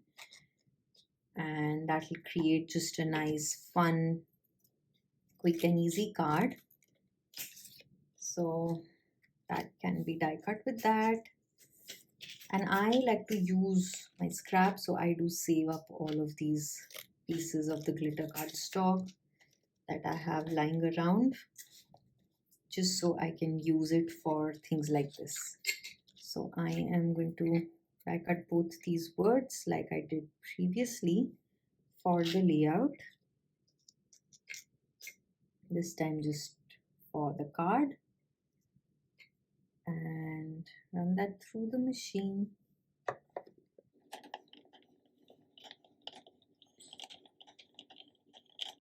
I don't really add any extra shim. I think it perfectly cuts out for me just the way it is. And I can then set the die aside. I will set the sizzling sidekick aside, and I will actually adhere this down to my base piece.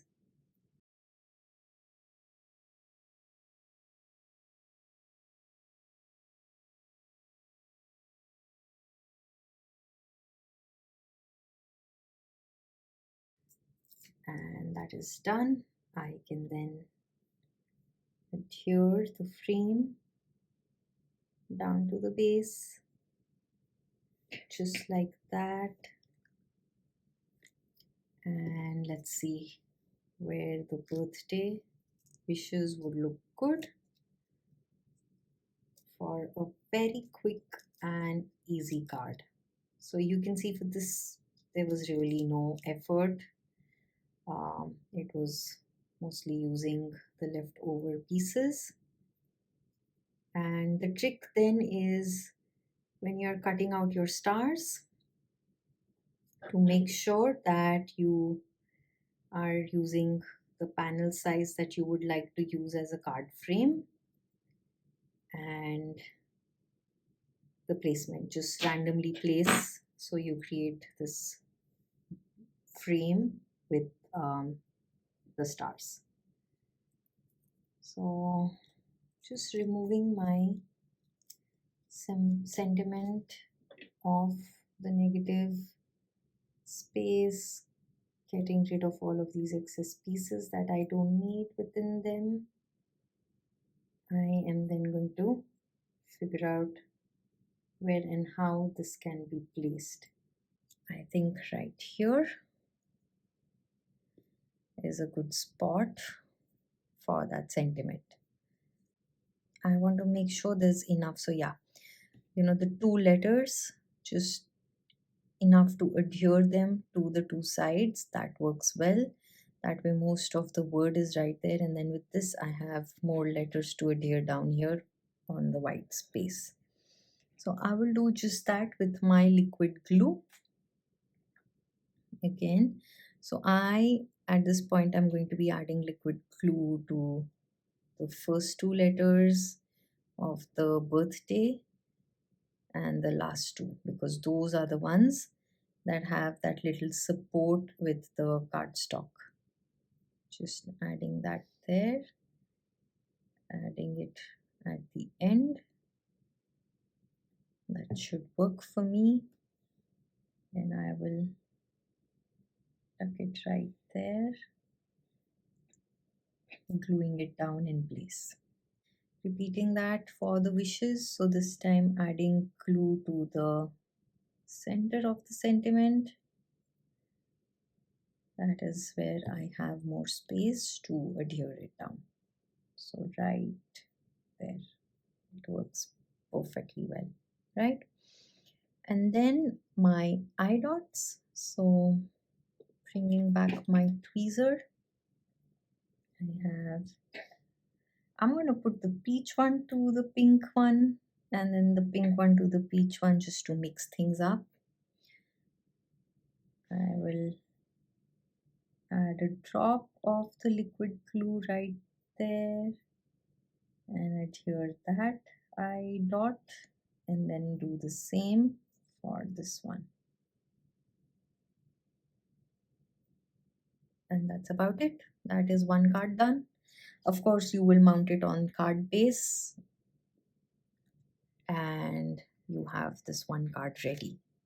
I am going to bring out the flowers and I am going to place my sticky grid mat for some ink blending. So my blindies on the palette got over, and so this gives me an opportunity to just show you a different medium on the same elements, and we get an idea of how that works.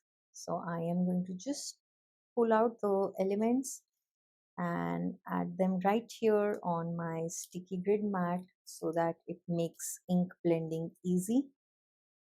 For me, I can actually just add that right there. And I am missing something. So this is 1, that's 2, and then that's 3. I lost this flower center, but that doesn't really matter. I can just use. So I have pulled out some soft inks and my mini blending tools. I have picked out 2 pink shades, Frosty Pink and Coral Berry. I have picked out Buttercream for the yellow. Very cool and easy breezy to go with the teal green, soft blue. So for the purple, I have picked out Lavender Fields, and I do have Ride the Wave just for a little blue in case I need that, right? So I want to add soft ink blending touches. So I am going to begin with the yellow, that's the buttercream, and add that to one of the layers. And I'm just adding it to the center, leaving my tips white. Right, I am creating soft flowers, not too vibrant, not too bright, because the background is bright. So following the same logic that we followed for the layout, since the photo was too bright, we kept everything else a little muted. I'm going to do the same. So just adding that yellow to the flower center and leaving it at that. I will also add maybe yellow to one of these pieces for the flower stamen, and then I will go in with this frosty pink on this other layer in the same way, using blending in the center, spreading it out but leaving a white tip at the edge of the petal. So just that way. I can actually go in with coral berry. I think frosty pink is too light, so I'm going to bring in the coral berry here, and little bit I am going to pick little and then just add that, and that will do the trick. So just blending that outwards, making sure I still have enough white seen, and I think that looks good. And I'll bring the pink, the coral berry on this particular stain as well. And then I will bring in, I think, very cool, a very light kind of aqua tone to this flower. Same way, focusing on adding the color at the flower center and then just pulling it outwards. That's about it. Leaving the tips white, that works well for me. So I have the 3 colors left. So I will actually add the Easy Breezy first, right here, making it a little darker than that Very Cool. And leave the white edge. And then what I'll do is just a tiny bit of Ride the Wave right in the center of that. Just a little bit, just a touch of that. And then go back in with the same blending tool with the Easy Breezy and blend it all out. So that gives me a nice two-toned flower. And then I will do Lavender Fields for this one. Again, just in the center, I forgot, and dragging it outwards. And that looks good.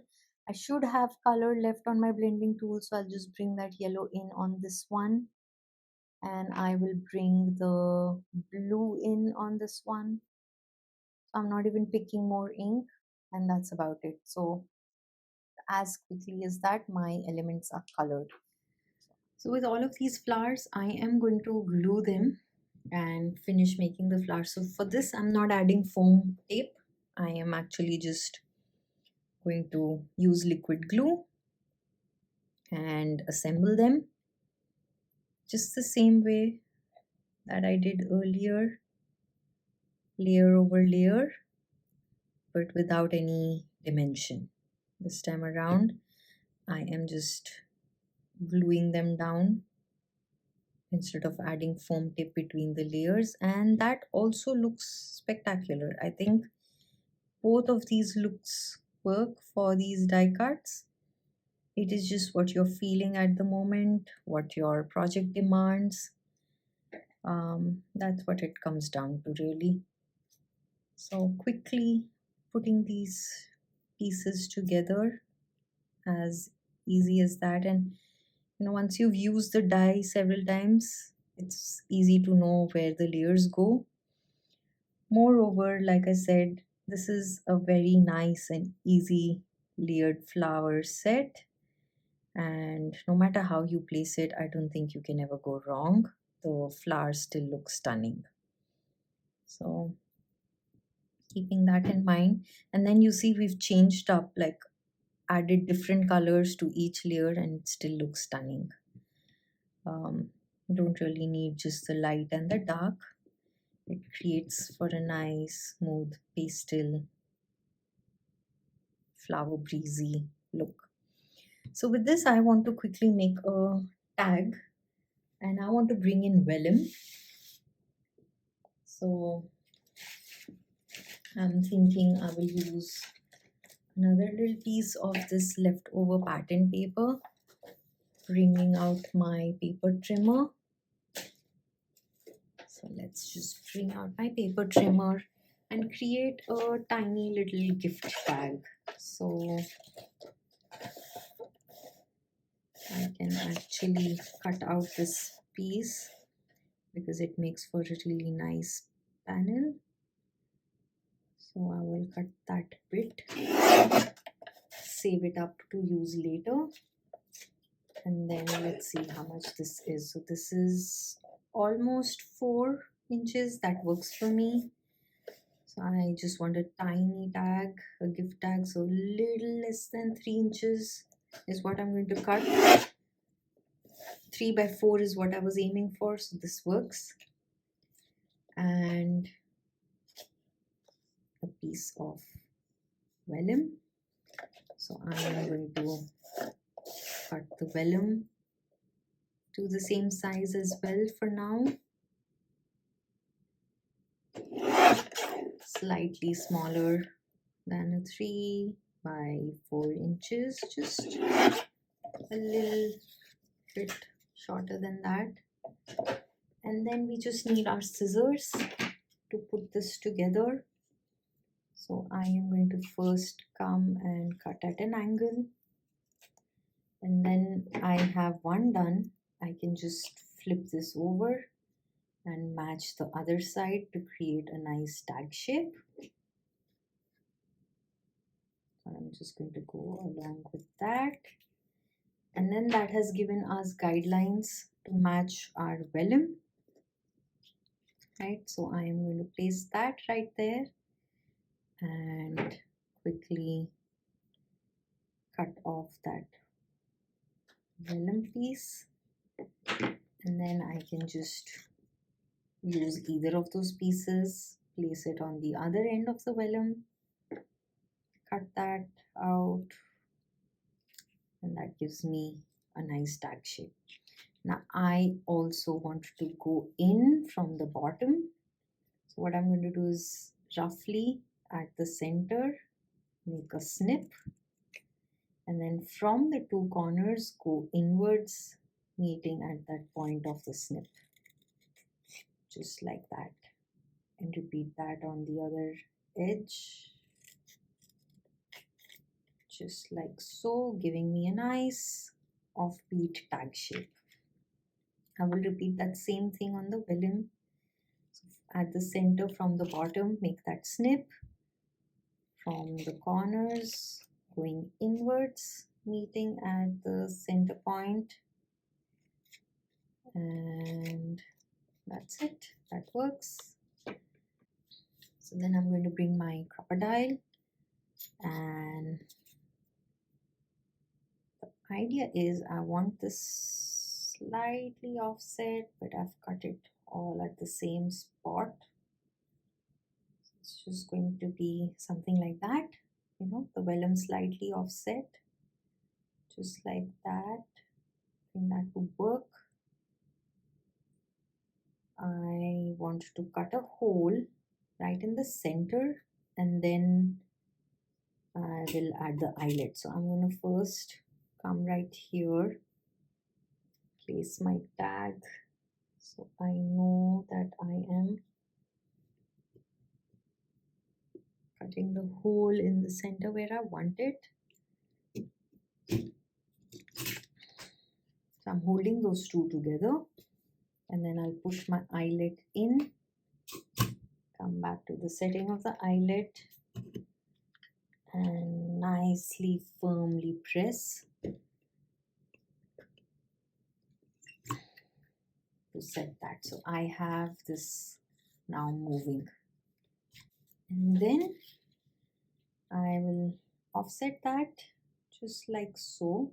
That's how I want to keep the tag, and add these delicate looking flowers to complete that tag. So it's a lot about just moving around, playing until you find that you like where it looks, you like how that looks to your eye. I think this looks perfect, so I'm going to freeze up on this arrangement, and I will bring back my foam tape. Just because I have not used any form of dimension until now, I can add that at the back of these flowers and give them that dimension. And what this will do is it will also hold my vellum and the card paper pack layer down together firmly. So I will place that there, going back in with that foam tape on the second flower, and placing that there, and then my final flower.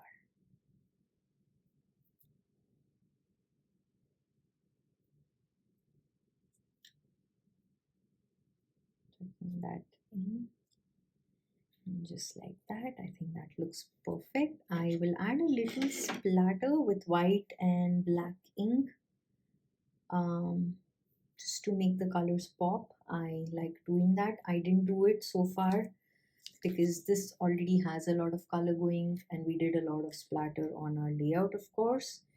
So just bringing in my white acrylic ink and the same number 5 paintbrush, I will add splatter with that. Completes that, and I will skip the black splatter, but I want to add a sentiment on here. And since it's vellum, the ideal thing to do would be is to use heat embossing, or if you have a set with die cut sentiments, that would work too. So I am using this newer release Passion Posy stamp set. It comes with these sentiments, and I have stamped this and die cut, and I store it in the packet itself so that I can use it easily on projects. So I have two options here: birthday wishes and thinking of you. So I could add that. I could add birthday wishes, and this could just be a really lovely birthday tag. I could even snip it. Actually, that would be a great idea, and add two words. So I will just trim it down, cut it off into two words, squeezed in a third mini project with the supplies that we already had going on when we started the class. So cutting thin strips of foam again for the sentiment.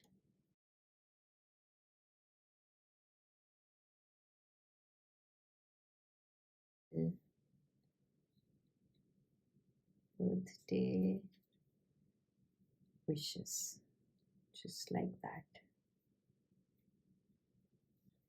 And then I have a piece of this little seam ribbon, whatever you want to call it, that I can add, and it matches perfectly with this pink. It just brings in a brighter shade, adding a nice pop to the tag. So I will just tie that, and with that we have a lovely gift tag that can be added to your birthday gift bag and presented as a lovely handmade little tag. So that is a look at this quick and easy tag. Bringing out the projects we've created, we have this quick, simple, easy card, the tags, and then of course the layout. So I really hope that you have enjoyed today's class, and this has given you ideas to not only create scrapbook layouts, to stretch your supplies and make some such cards and tags. This has been great, and I look forward to seeing your creations.